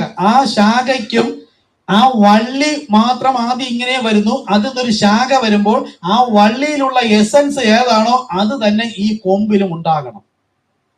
പച്ചമുന്തിരി, കറുത്ത മുന്തിരിയൊക്കെ ഉണ്ട്. അപ്പൊ പലതും ഒട്ടിച്ചു വിട്ടാൽ വേറെ വേറെ ടേസ്റ്റ് ആയിരിക്കും, വേറെ വേറെ ഫലം. പക്ഷെ ക്രിസ്തുവിൽ ആണ് എങ്കിൽ അതിന്റെ പൂർണ്ണത അതിലേക്ക് നാം ഒപ്പിക്കൊണ്ടിരിക്കുന്നു. അടുത്ത് നോക്കൂ, ബൈബിൾ അതിന്റെ പൂർണ്ണതയിൽ എന്നിട്ട് പറഞ്ഞു യേശു ക്രിസ്തുവിലൂടെ. അതായത് ബൈബിളിൽ എടുത്തു വെച്ച് വായിച്ച് ധ്യാനിച്ചും പഠിച്ചും ഒരു വ്യക്തിക്ക് സ്വർഗത്ത് പോകാൻ കഴിയില്ല. എന്നിലൂടെ അല്ലാതെ ആർക്കും പിതാവിന്റെ അടുക്കൽ പോകാൻ കഴിയില്ല. ബൈബിൾ വായിക്കുമ്പോൾ എനിക്ക് മനസ്സിലാകുന്നത് ഞാനൊരു പാപിയാണ്, ദൈവത്തോട് അടുക്കുവാൻ കഴിയാത്ത തരത്തിലുള്ള ഒരു വ്യക്തിയാണ്. അങ്ങനെ ദൈവത്തോട് അടുക്കണമെങ്കിൽ ഞാൻ എന്ത് ചെയ്യണം എന്നതും കൂടെ പറഞ്ഞു തരികയാണ്. അത് പറഞ്ഞു തന്ന് കേട്ട് വിശ്വസിച്ച് ആ നാമം വഴിയായി മാത്രമേ, അതാണ് യേശു ക്രിസ്തുവിലൂടെ അതിന്റെ പൂർണ്ണതയിലേക്ക്, വെളിപ്പാടിൽ നമ്മൾ സംചരിച്ചു കൊണ്ടിരിക്കുകയാണ്. ശ്രദ്ധിക്കുക, യേശു ക്രിസ്തു അവൻ വെളിപ്പെടുത്തപ്പെട്ട ദൈവത്തിന്റെ വചനമാണ്. വീണ്ടെടുപ്പിന്റെ പൂർണ്ണമായ ഒരു പുസ്തകമാണ് ബൈബിൾ. ബൈബിൾ ഭാവിയിലുള്ള സംഭവങ്ങൾ മുന്നറിയിക്കുന്ന ദൈവത്തിന്റെ വചനമാണ്. ഇപ്പൊ ഗാസയിൽ നമ്മുടെ കൺമുമ്പിൽ നടക്കുന്ന കാര്യങ്ങൾ, ഇപ്പൊ തന്നെ ഈ സമാധാന ചർച്ചകളൊക്കെ നടക്കുന്നെങ്കിൽ അത് ശാശ്വതമൊന്നുമല്ല, തൽക്കാലം അല്പകാലം ഉണ്ടാകും. അത് കഴിയുമ്പോൾ ആരെങ്കിലും തന്നെ പ്രശ്നം ഉണ്ടാക്കും, അത് വീണ്ടും അവസാനം വരെ യുദ്ധം തന്നെ ആയിരിക്കും. എന്താ നമ്മുടെ വെളിപ്പാട് പുസ്തകം 16 ഉൽപ്പത്തി പുസ്തകം 16 18 നിന്റെ കൈ എപ്പോഴും അവന്റെ മേലായിരിക്കും, നിന്റെ കൈ എപ്പോഴും സഹോദരന്മാരായിരിക്കും, നീ ഒരു കാട്ടുകഴുതയെ പോലെ ഉള്ളവനായിരിക്കും. നമ്മൾ തന്നെ അനുസരണം കിട്ടിയ കഴുത എന്നാണ് വിളിക്കുന്നത്, അല്ലേ? അപ്പൊ കാട്ടുകഴുതയാണെങ്കിൽ അതിന്റെ സ്വഭാവം എന്തായിരിക്കും? ഇസ്മായേൽ ജനിച്ചു വന്ന സമയത്ത് പറയാണ്, ഇസ്മായേൽ ജനിച്ചു പറയാണ് അവൻ കാട്ടുകഴുതയെ പോലെയുള്ള അവന്റെ സഹോദരങ്ങളുടെ എതിരായിരിക്കും. അവന്റെ കൈ എപ്പോഴും എവന്റെ മേലായിരിക്കും, എവന്റെ കൈ എപ്പോഴും അവന്റെ മേലായിരിക്കും. അത് തന്നെയല്ലേ ഈ നടക്കുന്നത്? അവസാനം വരെ ഇത് തന്നെ സംഭവിക്കും. ഓക്കെ, അതിന്റെ വിശ്വാസികൾ അത് വായിക്കുന്നതിനും അതിലെ ഒരു ഭാഗം മാത്രമല്ല ഓരോ വാക്കിലും വിശ്വസിക്കുന്നതിനും അതിന്റെ രചയിതാവ് കൽപ്പിച്ചിരിക്കുന്നു. ഇപ്പൊ പഴയ നിയമത്തിലെ വചനം നമുക്ക് വേണ്ടാന്നല്ല, നമുക്ക് കഴിഞ്ഞ പ്രാവശ്യം നമ്മൾ എടുത്തതാണ്. ഈ കുറുംപ്രാവിനെ ആട്ടുകൊറ്റന്മാരെ അറുത്തിരുന്നൊരു കാലമുണ്ട്. അത് ഞാൻ അറിയണ്ടെന്നോ അത് വിശ്വസിക്കേണ്ടെന്നല്ല, അത് അങ്ങനെ അന്ന് നൽകിയിരിക്കുന്നു. അത് അംശമായതായിരുന്നു, പൂർണ്ണമായത് ഒരിക്കലായി എന്നേക്കുമായി കാൽവരി ക്രൂശിൽ അതേ യാഗം വന്നപ്പോൾ എല്ലാ യാഗവും പൂർത്തിയായിരിക്കുന്നു എന്ന് മനസ്സിലാക്കണം. അതുകൊണ്ട് ഇനി അവൻ മുഖാന്തരം അല്ലെങ്കിൽ എന്താ ആ ഇഷ്ടത്താൽ, എബ്രായർ 10:10 യേശുക്രിസ്തു ഒരിക്കലായി കഴിച്ച ശരീരത്താൽ ആ ഇഷ്ടത്താൽ നാം വിശുദ്ധീകരിക്കപ്പെട്ടിരിക്കുന്നു. അപ്പൊ പഴയതും നമ്മൾ അറിയണം, സുവിശേഷങ്ങളും അറിയണം. അത് കഴിഞ്ഞാൽ പുതിയ നിയമസഭയിൽ നമ്മൾ ആരാണെന്നും എങ്ങനെയുള്ളവരെയാണ് കർത്താവ് കൊണ്ടുപോകുന്നതെന്നും അത് ബൈബിളിലെ ഓരോ കാര്യവും നമ്മൾ അറിയുകയും വിശ്വസിക്കുകയും വേണം. ഓരോ വാക്കും പരിപൂർണമായും സർവശക്തനായ ദൈവത്തിന്റെ ഒരു ഭാഗമാണ്. അപ്പൊ നമ്മൾ പൂർണ്ണമല്ലാത്ത നമ്മെ വിളിച്ചിട്ട് ക്രിസ്തു എന്ന പരിപൂർണ മനുഷ്യനിലേക്കാണ് നമ്മൾ സ്റ്റാച്യു ഓഫ് പെർഫെക്റ്റ് മാൻ ഇവിടെ പഠിച്ചതാണ്. സ്നേഹം, ദൈവം, ജീസസ് ക്രൈസ്റ്റ്. ആ സ്നേഹം എന്ന ക്രിസ്തുവിലാകണമെങ്കിൽ ദ ഹോളി ഗോസ്റ്റ്, ഈ പരിശുദ്ധാത്മാവിൽ മാത്രമേ ഇവിടം മുതൽ പഠിച്ച് മുൻപോട്ട് വരാൻ പറ്റുള്ളൂ. അപ്പോഴാണ് ഒരു പരിപൂർണമായ ഒരു ക്രിസ്തു വിശ്വാസി ആവുകയുള്ളൂ. അതിലേക്കാണ് ദൈവം നമ്മെ വിളിച്ചിരിക്കുന്നത്. ദൈവം അവന്റെ വചനത്തിൽ ചുറ്റപ്പെട്ടവനായി അവൻ ആരാണെന്ന് കാണിക്കുന്നതിനായി അവനെ അവന്റെ വചനത്തിലൂടെ തന്നെ വെളിപ്പെടുത്തുന്നു. ദൈവത്തിന്റെ വചനത്തിലൂടെ എഴുതിയിരിക്കുന്നു എന്നല്ല. നമ്മൾ ഓരോന്ന് ഈ സന്ദേശം എപ്പോഴും ഞാൻ പറയുന്നതാണ്. ഇപ്പൊ ഒന്ന് പറയാം. ദൈവം അവന്റെ വചനത്താൽ ചുറ്റപ്പെട്ടവനായി അവൻ ആരാണെന്ന് കാണിക്കുന്നതിനായി അവനെ അവന്റെ വചനത്തിലൂടെ എഴുതിയിരിക്കുന്നു എന്നല്ല, വെളിപ്പെടുത്തിയിരിക്കുന്നു. അപ്പൊ വചനം നമ്മുടെ കയ്യിലുണ്ട്. ദൈവത്തിന്റെ വചനം ബൈബിൾ എഴുതിയിരിക്കുന്നു. ഈ എഴുതിയിരിക്കുന്നത് ഞാനെടുത്ത് വായിച്ച് പഠിക്കാന്ന് വെച്ച് നടക്കില്ല. ഇതിനകത്ത് ഇത് എഴുതിയ രചയിതാവ് തന്നെ ഇത് എന്താണെന്ന് എനിക്ക് വെളിപ്പെടുത്തി തരണം. അത് ഈ വചനത്തിന്റെ ഉള്ളിൽ മറഞ്ഞിരിക്കുകയാണ്. ഈ മറഞ്ഞിരിക്കുന്ന മറ നീക്കി തരുന്നത് ഈ പാപമോചന സ്നാനത്തിലൂടെ പരിശുദ്ധാത്മാവാണ് നമുക്ക് വെളിപ്പെടുത്തുന്നത്. അതാരാ? അത് യേശുവാണ്. അതാരാ? അത് തന്നെയാണ് ആത്മാവായ ദൈവം. അപ്പൊ ദൈവം സ്വയം തന്നെയാണ് ഇത് വെളിപ്പെടുത്തി തരേണ്ടത്. പക്ഷെ കർത്താവിനൊരു മാനദണ്ഡമുണ്ട്. അതിരുകളില്ലാത്ത സ്നേഹം, അളവുകളില്ലാത്ത സ്നേഹം എന്നൊക്കെ നമ്മൾ പറയുന്നു അല്ലേ? നിയമം എന്തോ ഒരു വാക്ക് പറയുന്നത്. കർത്താവിന് എല്ലാറ്റിനും നിയമമുണ്ട്. തന്റെ വചനപ്രകാരം അല്ലാതെ കർത്താവിന് ചെയ്യാൻ പറ്റില്ല. നീതിമാന്റെ മേലും അധർമ്മിയുടെ മേലും ഒരുപോലെ മഞ്ഞും മഴയും. അത് അഭിഷേകമാണ്, ഹൃദയത്തിൽ വരുന്ന കാര്യമല്ല. അപ്പൊ നീതിമാനായാലും ഭാവി, അതാ പറഞ്ഞ, ഒരു ഗോതമ്പ് പാടത്തിൽ ഗോതമ്പ് വിതച്ചിരിക്കുന്നു. ഒരു നല്ല വെയിൽ സമയത്ത് രണ്ടും വാടിപ്പോകുന്നു. രണ്ടുപേർക്കുമായി ഒരു മഴ കിട്ടുമ്പോൾ രണ്ടുപേരും തളർത്തു വരുന്നു, രണ്ടുപേരും സന്തോഷിക്കുന്നു. പക്ഷെ നട്ട യജമാനൻ എന്ത് വിത്ത് നട്ടുവോ അതേ ഫലം ശേഖരിക്കും വരും, ബാക്കി കത്തിക്കും. നമ്മൾ സംഘടനാ സഭയിലായിരുന്നപ്പോൾ കർത്താവ് നമ്മെ അതിനു മുമ്പേ കണ്ടിരുന്നു. നാം ആകുന്നു ഗോതമ്പ്. ഈ സമയത്ത് ഗോതമ്പിനെ കൂട്ടിക്കെട്ടി നമ്മൾ എടുക്കുന്നതിന് മുമ്പാണ് കളകളെ കൂട്ടി. അതറിയാമോ? മത്തായി 13 വായിച്ചു നോക്കുക. ആദ്യം കളകളെ കൂട്ടിക്കെട്ടും. ഞാൻ നേരെ തിരിച്ചെന്നാണ് വിചാരിച്ചിരുന്നത്. ഒരു 3-4 വർഷം മുമ്പ് ട്രാക്ട് അടിക്കുന്നത് ഗോതമ്പ് കളപ്പുരയിലേക്ക്, കളകൾ തീയിലേക്ക് എന്ന അതിലേക്ക് ട്രാക്ടിന് വേണ്ടിയിട്ട് ഹെഡിങ് നോക്കിയപ്പോഴത്തേക്കാണ് വചനം ഒന്ന് ശ്രദ്ധിച്ച് വായിച്ചപ്പോൾ ആദ്യം ദൂതന്മാർ ചെന്നിട്ട് കളകളെ കൂട്ടിക്കെട്ടുമെന്നാണ്. രണ്ടാമതാണ് ഗോതമ്പിനെ എടുക്കുന്നത്. അതാണ് നമ്മളെ കർത്താവ് വിളിക്കുന്നതിന് മുമ്പ് തന്നെ ഈ സംഘടനാ സഭകളെല്ലാം എക്യൂമിനിക്കൽ കൗൺസിലിൽ കൂട്ടിക്കെട്ടി കഴിഞ്ഞു.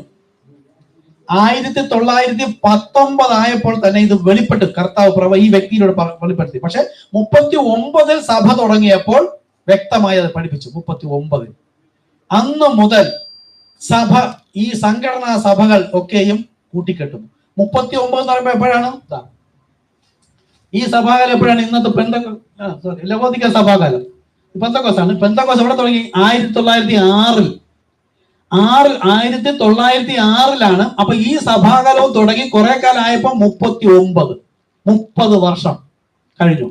യേശു ശുശ്രൂഷ തുടങ്ങിയപ്പോഴാ? എനിക്ക് പെട്ടെന്ന് പിടികിട്ടിയത്. യേശു ശുശ്രൂഷ തുടങ്ങിയപ്പോഴാ? 30ാമത്തെ വയസ്സിൽ. അപ്പൊ ഈ സഭയുടെ വളർച്ച എത്ര വർഷമായിരുന്നു? 30 വർഷം. പെന്തക്കോസിന്റെ 30 വർഷം കർത്താവ് കാത്തു. എങ്ങനെ കാത്തു? ആ 30 വർഷവും 1906 മുതൽ ഈ വെളിപ്പാട് എവിടെ പറഞ്ഞു? പെന്തക്കോസിലും മുമ്പോട്ടുള്ള സഭകളിൽ വിളിച്ചു പറഞ്ഞു. ഇതല്ല നമ്മുടെ ശരിയായ വിശ്വാസം.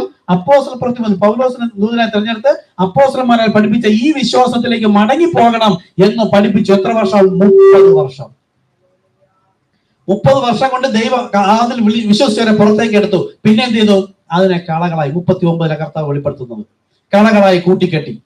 ആദ്യം കളകളെ കൂട്ടിക്കെട്ടി നമ്മളെ കർത്താവ് എടുത്ത് അവിടെ തന്നെ വെച്ചിരുന്നു ചില കാര്യങ്ങൾ പഠിപ്പിക്കുന്നതിനായിട്ട് അല്ലെ. ആ പഠിപ്പിച്ച് വന്നപ്പോൾ കാലത്തികവിൽ ഗോതമ്പിനെ, നേരത്തെ കളകളെ കൂട്ടിക്കെട്ടി ഗോതമ്പിനെ പുറത്തേക്ക് എടുക്കുന്നു. ഇനി ഇവിടെ വന്ന് നമ്മൾ ഭക്ഷിക്കേണ്ടത് പഴയ പ്രസംഗം കേൾക്കാൻ പോകരുത് എന്ന് പറയുമ്പോൾ നിങ്ങൾക്ക് വിഷമം തോന്നുന്നു എങ്കിൽ അകത്തെ ആത്മാവ് സപ്പോർട്ട് ചെയ്യുന്നില്ലെന്നേ ഉള്ളൂ. സപ്പോർട്ട് ചെയ്യാത്ത ആത്മാവാണെങ്കിൽ ശരിയായ ആത്മാവല്ല. അവിടുത്തെ നമ്മളിപ്പോ കൺവെൻഷന് പോകുന്ന ട്രാക്ട് കൊടുക്കാനാ.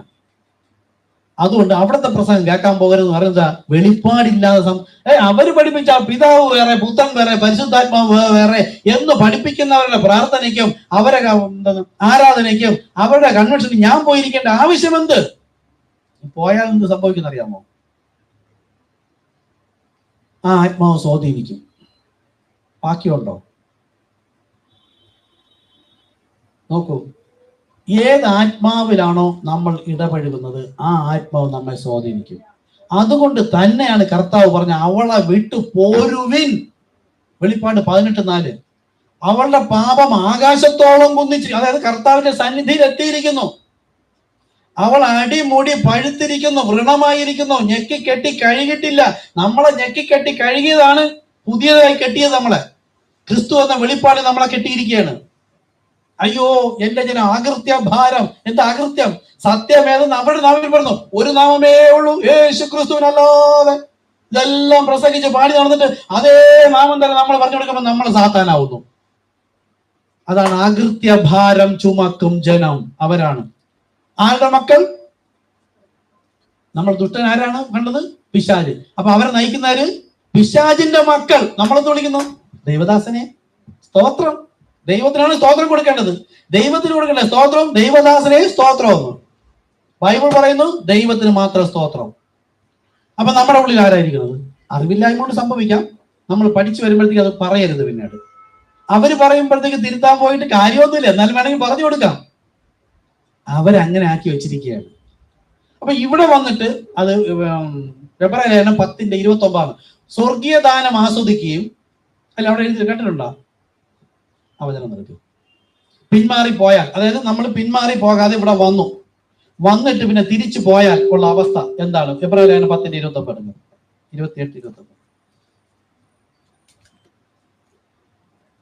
ഞാൻ പറഞ്ഞു നിങ്ങളെ പേടിപ്പിക്കുന്നതാവരുത്.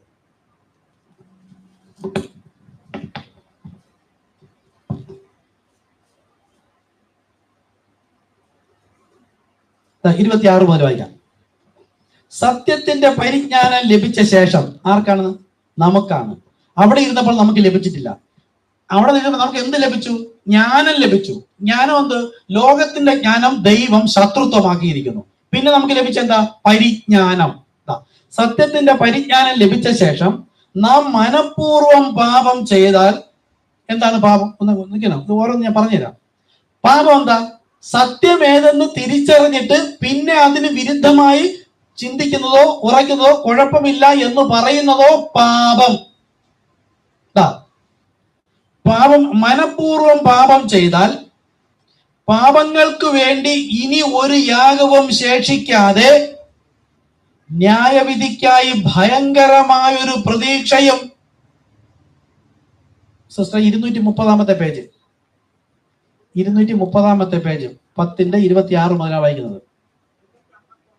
ചില പഴയ ബൈബിളിൽ പ്രിന്റഡ് ബൈബിൾ, കമ്പ്യൂട്ടർ പ്രിന്റിംഗ് ബൈബിളിലാണ് 230. മറ്റുള്ള പേജ് നിങ്ങൾ നോക്കിക്കോളൂ. അപ്പോ മനഃപൂർവ്വം പാപം ചെയ്താൽ പാപങ്ങൾക്ക് വേണ്ടി ഇനി ഒരു യാഗവും ശേഷിക്കാതെ ന്യായവിധിക്കായി ഭയങ്കരമായൊരു പ്രതീക്ഷയും എതിരാളികളെ ദഹിപ്പിക്കാനുള്ള ക്രോധാഗ്നിയുമേ ഉള്ളൂ. അപ്പൊ നമ്മളവിടെ ഞായറാഴ്ച ഇവിടെ ഇരിക്കും, ബാക്കി ദിവസങ്ങളിൽ അവിടെ പോകുന്നു. അപ്പൊ ദൈവം നമ്മളെ എങ്ങനെ കാണുന്നു? എതിരാളി. ആർക്കെതിരാളി? ദൈവത്തിനെതിരാളി, ക്രിസ്തുവിനെതിരാളി. കാര്യം ക്രിസ്തുവിന്റെ നാമം നിഷേധിക്കുന്നവരാ. ഈ നാമത്തിൽ ചെയ്യാനോ പറയാനോ പറയുമ്പോൾ അവരുടെ ഉള്ളിലുള്ള ഭൂതം പുറത്തു വരുന്നവർ. അതാണ് ദുഷ്ടാത്മാക്കൾ. അവരെ നയിക്കുന്നു. നോക്കൂ, മോശയുടെ ന്യായപ്രമാണം അനുസരിക്കാത്തവന് കരുണ കൂടാതെ 2-3 സാക്ഷികളുടെ വായ്മൊഴിയാൽ മരണശിക്ഷ കൽപ്പിച്ചുവല്ലോ. അപ്പൊ ഇവിടെയും ദൈവത്തിന്റെ വചനം കേട്ട് വിശ്വസിച്ച് നമ്മൾ സത്യത്തിന് പരിജ്ഞാനം ലഭിച്ച് വരുന്ന എന്നതിന്റെ സാക്ഷികൾ ഇവിടെയും ദൈവം 2-3 പേരെ എടുക്കും. എന്താ 2-3 സാക്ഷി? എവിടെയാണ് ഉണ്ടാവുന്നത്? പഠിപ്പിച്ചിട്ടുള്ള സ്നാന സമയത്ത് പഠിപ്പിച്ചിട്ടുണ്ട്. ജലസ്നാന സമയത്ത് 3 സാക്ഷികൾ അവിടെ ഉണ്ട്. ആത്മാവ്, ജലം, രക്തം. ഈ 3 സാക്ഷി. ഈ 3ഉം ഒന്ന് തന്നെ. വേറെ പറയുന്നത് father, son, holy spirit. These are one. ലോകം ഒന്ന് പഠിപ്പിക്കുന്നു ഫാദർ വേറെ, സൺ വേറെ, ഹോളി സ്പിരിറ്റ് വേറെ. ബൈബിൾ പറയുന്നത് these are one. These are എന്നാണ് കൊടുത്തിരിക്കുന്നത്. ഇവകൾ എന്ന് പറഞ്ഞിട്ടും ഒന്നിലധികം എന്ന് പറഞ്ഞിട്ടും അതെന്താ? ആക്ഷരികമായി അങ്ങനെ തോന്നാം, പക്ഷെ ആത്മീകമായി ഇവ ഒന്ന് തന്നെ. അപ്പൊ സാക്ഷികൾ അവിടെ. അപ്പൊ ജലസ്നാനം സ്വീകരിച്ച് ഇവിടെ വരുമ്പോൾ നമ്മൾ ആദ്യം വചനം പറഞ്ഞിരുന്നു. ദൈവത്തിന്റെ വചനം, ആത്മാവ്, വചനത്തെ നമ്മൾ വചനം കേട്ടു. പിന്നെയോ ജലം, എന്താ? ജലസ്നാനപ്പെട്ടു. രക്തം, നമ്മുടെ പാപത്തിന്റെ പരിഹാരത്തിന് രക്തം ഒഴുകപ്പെട്ടു.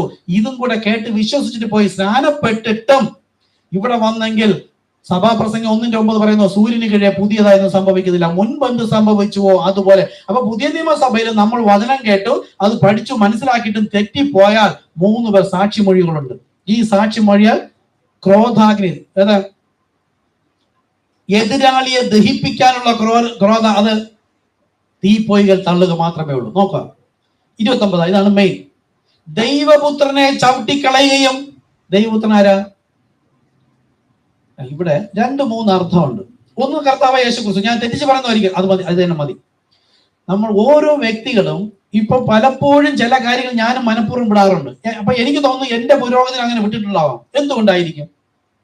നമ്മൾക്ക് ഒരു കാര്യം വെളിപ്പെടുത്തി തരുമ്പോൾ അവർക്കത് പൂർണ്ണമായി ഉൾക്കൊള്ളാൻ കഴിയാതിരുന്നാൽ ഒരു പക്ഷേ ദൈവജനമായിരിക്കാം, താൽക്കാലികമായെങ്കിൽ അവർക്കൊരു ശത്രുത ഉണ്ടാവും. ഇതെന്താ ഇങ്ങനെ പഠിപ്പിക്കുന്നത്? ഇപ്പം യേശു ക്രിസ്തു ജഡശരീരത്തിൽ ഇതിനു മുമ്പ് വന്നിട്ടുണ്ടെന്ന് പറഞ്ഞാൽ നമുക്ക് മനസ്സിലായി ഏദൻ തോട്ടത്തിൽ ദൈവം ആത്മാവ്, ആ ദൈവം തന്നെ ജഡശരീരത്തിൽ വന്ന 2 വചനം നമ്മുടെ കയ്യിലുണ്ട്. അപ്പൊ ഏലോഹീമാണ് അവിടെ ഇറങ്ങിപ്പോയത്, അബ്രഹാമിന്റെ മുമ്പിൽ വന്നത് ദൈവമാണ്. ആ ദൈവം തന്നെയാണ് ഇവിടെ കന്യകയിലൂടെ ന്യായപ്രമാണത്തിന് കീഴിൽ നിന്ന് എടുത്തതെന്നും നമുക്ക് യോജിച്ചു പോകുമ്പോൾ അകത്തെ ആത്മാവ് ഇത് ടാലിയാക്കി തരികയാണ്. അപ്പോൾ നിങ്ങൾ ഇതിന് പണ്ട് ഞാൻ പഠിപ്പിച്ചിട്ടില്ല, മുമ്പ് ജനോടെ ഉണ്ടായിരുന്നു പഠിപ്പിച്ചത് 4 വർഷങ്ങൾക്ക് മുമ്പ്. ഇപ്പൊ പഠിപ്പിക്കാൻ ഈ ഇരിക്കുന്നവർ ഏകദേശം അത് അറിഞ്ഞാൽ പാകമായി എന്ന ബോധ്യം കർത്താവിനുള്ളത് കൊണ്ട് ഞാൻ പോലും അറിയപ്പെട്ടെന്ന് പറയുകയാണ്. ഇപ്പോൾ ഇവിടെ പറയുന്ന ഇപ്പൊ ഞാൻ പറയുന്നില്ല, നിങ്ങൾ ദൈവപുത്രനെ, അത് യേശുക്രിസ്തു മാത്രം ഇപ്പൊ മനസ്സിലാക്കിയാൽ മതി. ഓക്കെ, യേശുക്രിസ്തുവിനെ 29 പറഞ്ഞു തരേണ്ട പ്രായമാകുമ്പോൾ കർത്താവ് വെളിപ്പെടുത്തി തരും. അതല്ലെങ്കിൽ പേഴ്സണലി നിങ്ങൾക്ക് അറിയേണ്ട ആഗ്രഹമുണ്ടെങ്കിൽ ചോദിക്കുക. കാര്യം എന്താണ്? ഈ ഒരു സത്യം വെളിപ്പെടുത്തിയത് കൊണ്ട് ഒരുവൻ ക്ഷേത്രത്തിൽ ആഹാരത്തിന് ഇരിക്കുമ്പോൾ കഴിച്ചു പോകാൻ പറയുന്നത് കൊണ്ടാണ്, അവിശ്വാസി നിമിത്തമാണ്. എന്നുവെച്ചാൽ നമ്മൾ ക്ഷേത്രത്തിൽ പോയി ആഹാരം കഴിക്കാനല്ല. ഇനി അത് നോക്കും, നമ്മൾ ഹോട്ടലിൽ പോയി കഴിച്ചാലും ക്ഷേത്രത്തിന്റെ ആചരണം അവൻ ഗണപതിക്ക് വെച്ചിട്ടേ ഉണ്ടാക്കി വെക്കുള്ളൂ. കല്യാണത്തിന് പോയാലും അത് തന്നെയാണ്, എവിടെ പോയാലും ഇത് തന്നെയാണ്. അപ്പൊ അത് വിശ്വാസം, ഇത് ഗണപതിക്ക് കൊടുത്താണ് എന്ന് പറയണെങ്കിൽ അവനെ ഭൂതം പിടിക്കാതിരിക്കാൻ ഞാൻ കഴിക്കരുതെന്നാ. ഞാൻ സ്തോത്രം പറഞ്ഞ് കഴിക്കുമ്പോഴേ അത് പോയി, പിന്നെ അതിനുള്ള സ്ഥാനമില്ല. സ്തോത്രം ഉരുവിടുമ്പോഴേ അത് ക്ലീനായി, പിന്നെ അവിശ്വാസി നിമിത്തമാണ് കഴിക്കരുതെന്ന്. അതുപോലെ തന്നെ ഈ സത്യം വിളിച്ചു പറയുമ്പോൾ ആർക്കെങ്കിലും ഒരു ഇടർച്ചയായി നഷ്ടപ്പെട്ടു പോകരുതല്ലോ എന്ന് വെച്ചിട്ടാണ്. ഇൻഡിവിജ്വലി നിങ്ങൾക്ക് അറിയാവുന്നുണ്ടെങ്കിൽ വിളിക്കുക. ഓക്കെ, അപ്പൊ ദൈവപുത്രനെ ചവിട്ടിക്കളയുകയും, ഇത്രയും എടുത്ത് നിർത്താം. തന്നെ വിശുദ്ധീകരിച്ച, കണ്ടോ, ശുദ്ധീകരിച്ചല്ല, എന്താണ്? സ്നാനത്തിലൂടെ നാം, യേശു പറഞ്ഞു ഞാൻ വിശുദ്ധനാകയാൽ നിങ്ങൾ വിശുദ്ധനാകുവൻ. വെള്ളത്തിൽ കഴുകുക, എന്റെ ശരീരത്തിന് പുറത്തുള്ള ശുദ്ധി വരുത്തുകയല്ല, വിശുദ്ധി. അതാ തന്നെ വിശുദ്ധീകരിച്ച നിയമരക്തത്തെ മലിനമെന്ന് നിരൂപിക്കുകയും കൃപയുടെ ആത്മാവിനെ നിന്ദിക്കുകയും ചെയ്തവൻ എത്ര കഠിനമേറിയ ശിക്ഷയ്ക്ക് പാത്രമാകുമെന്ന് വിചാരിപ്പിൻ. ഇവിടെയും പറഞ്ഞു 3 സാക്ഷി. ഒന്ന് ദൈവപുത്രൻ എന്ന് പറഞ്ഞാൽ വചനം ഉരുവായതാണ് ദൈവപുത്രൻ. അപ്പൊ വചനം, father, son and holy ghost എന്ന് പറഞ്ഞാൽ വചനം, ജലം, രക്തം. രണ്ടാമത് എന്താ? നമ്മെ ശുദ്ധീകരിച്ച നിയമ രക്തത്തെ അവിടെ വന്നു. ആദ്യം വചനം വന്നു, അടുത്ത് രക്തം വന്നു, അടുത്ത് കൃപയുടെ ആത്മാവിനെ നിന്ദിക്കുകയും 3 സാക്ഷിമൊഴി. നിന്ദിക്കുകയും ചെയ്തവൻ എത്ര കഠിനമേറിയ ശിക്ഷയ്ക്ക് പാത്രമാകും എന്ന് വിചാരിപ്പേൻ. അടുത്തോ പ്രതികാരം എനിക്കുള്ളത്, ഞാൻ പകരം വീട്ടും. അപ്പോൾ സംഘടനാ സഭയിൽ നിന്ന് അതാണ് ശരിയെങ്കിൽ കർത്താവിന് അവരെ ഒന്ന് മാനസാന്തരപ്പെടുത്തി അവരെ കൊണ്ട് തന്നെ ഈ വചനങ്ങളെല്ലാം പഠിപ്പിച്ചാൽ പോരായിരുന്നു? ദൈവത്തിന് അതല്ല ഇഷ്ടം. എന്റെ കുഞ്ഞുങ്ങൾ ചേറിലും ചെളിയിലും പാപക്കുഴിയിലുമാണെങ്കിൽ അവരെ അവിടെ നിന്ന് കൊണ്ട് എന്റെ വീട്ടിൽ വരുന്നതിന് മുമ്പേ ഞാൻ കഴുകി ശുദ്ധീകരിച്ച് അവരുടെ വസ്ത്രം മാറ്റി നീതിയുള്ള, ശോഭയുള്ള, മറ്റുള്ളവർ കണ്ട നാറുന്നു എന്ന് പറയാത്ത നീതിയുള്ള വസ്ത്രം അണിയിച്ചിട്ടാണ് ഞാൻ എന്റെ കുടുംബത്തിൽ കൊണ്ടുവരുന്നതെങ്കിൽ ദോഷികളായ നിങ്ങൾ നിങ്ങളുടെ മക്കൾക്ക് ഇങ്ങനെയെങ്കിൽ സ്വർഗസ്ഥനായ പിതാവ് എത്ര അധികം. സംഘടനാ സഭയിൽ നിന്ന് കർത്താവ് നമ്മെ തന്റെ രക്തത്താൽ കഴുകി. എഴുന്നേൽക്കാം, പ്രാർത്ഥിക്കുക. നിങ്ങളുടെ പ്രാണൻ തുടിക്കണം. കർത്താവിന്റെ പദ്ധതിക്കെതിരെ ഇനി ഞാൻ പോകില്ല കർത്താവെ. ഒരുപക്ഷെ എന്റെ വീട്ടുകാരെ പ്രീതിപ്പെടുത്താനോ കുടുംബം മുഴുവൻ അവരായതുകൊണ്ട് പ്രീതിപ്പെടുത്താൻ പോയാലും എന്റെ കർത്താവെ എന്നെ വഴി നടത്തണമേ എന്ന് പറയണം. കർത്താവ് തന്നെ നമ്മെ വിളിച്ചു പുറത്തേക്ക് കൊണ്ടുവന്നു, ജലത്താൽ കഴുകി, തന്റെ രക്തം ക്രൂശിൽ, ആ രക്തം ഒഴുകുവാൻ എത്രത്തോളം പീഡ അനുഭവിച്ചെന്നൊന്ന് ആലോചിച്ച് നോക്കൂ. ഇഞ്ചിഞ്ചായി നുറുക്കപ്പെട്ട ഒരു വേദനയിലൂടെ ഒഴുകിയ രക്തമാണ് എന്റെ പാപപരിഹാരത്തിന് വേണ്ടി ഒരുക്കിയതെന്നും അവസാനം പാപിയായി മുദ്ര കുത്തപ്പെട്ട ഒരു ആത്മീക മനുഷ്യനെയാണ് പ്രാണൻ ഇതാ തൃക്കരങ്ങൾ സമർപ്പിക്കുന്നു. ഈ ആത്മാവ് 3 സാക്ഷ്യമുണ്ട്. അങ്ങനെ വിശ്വാസ സ്നാനം സ്വീകരിച്ച് ഈ സഭയിൽ വന്ന നമ്മൾ പിന്നെ എങ്ങനെ ഈ സംഘടനാ സഭയിലേക്ക് തിരികെ പോകും?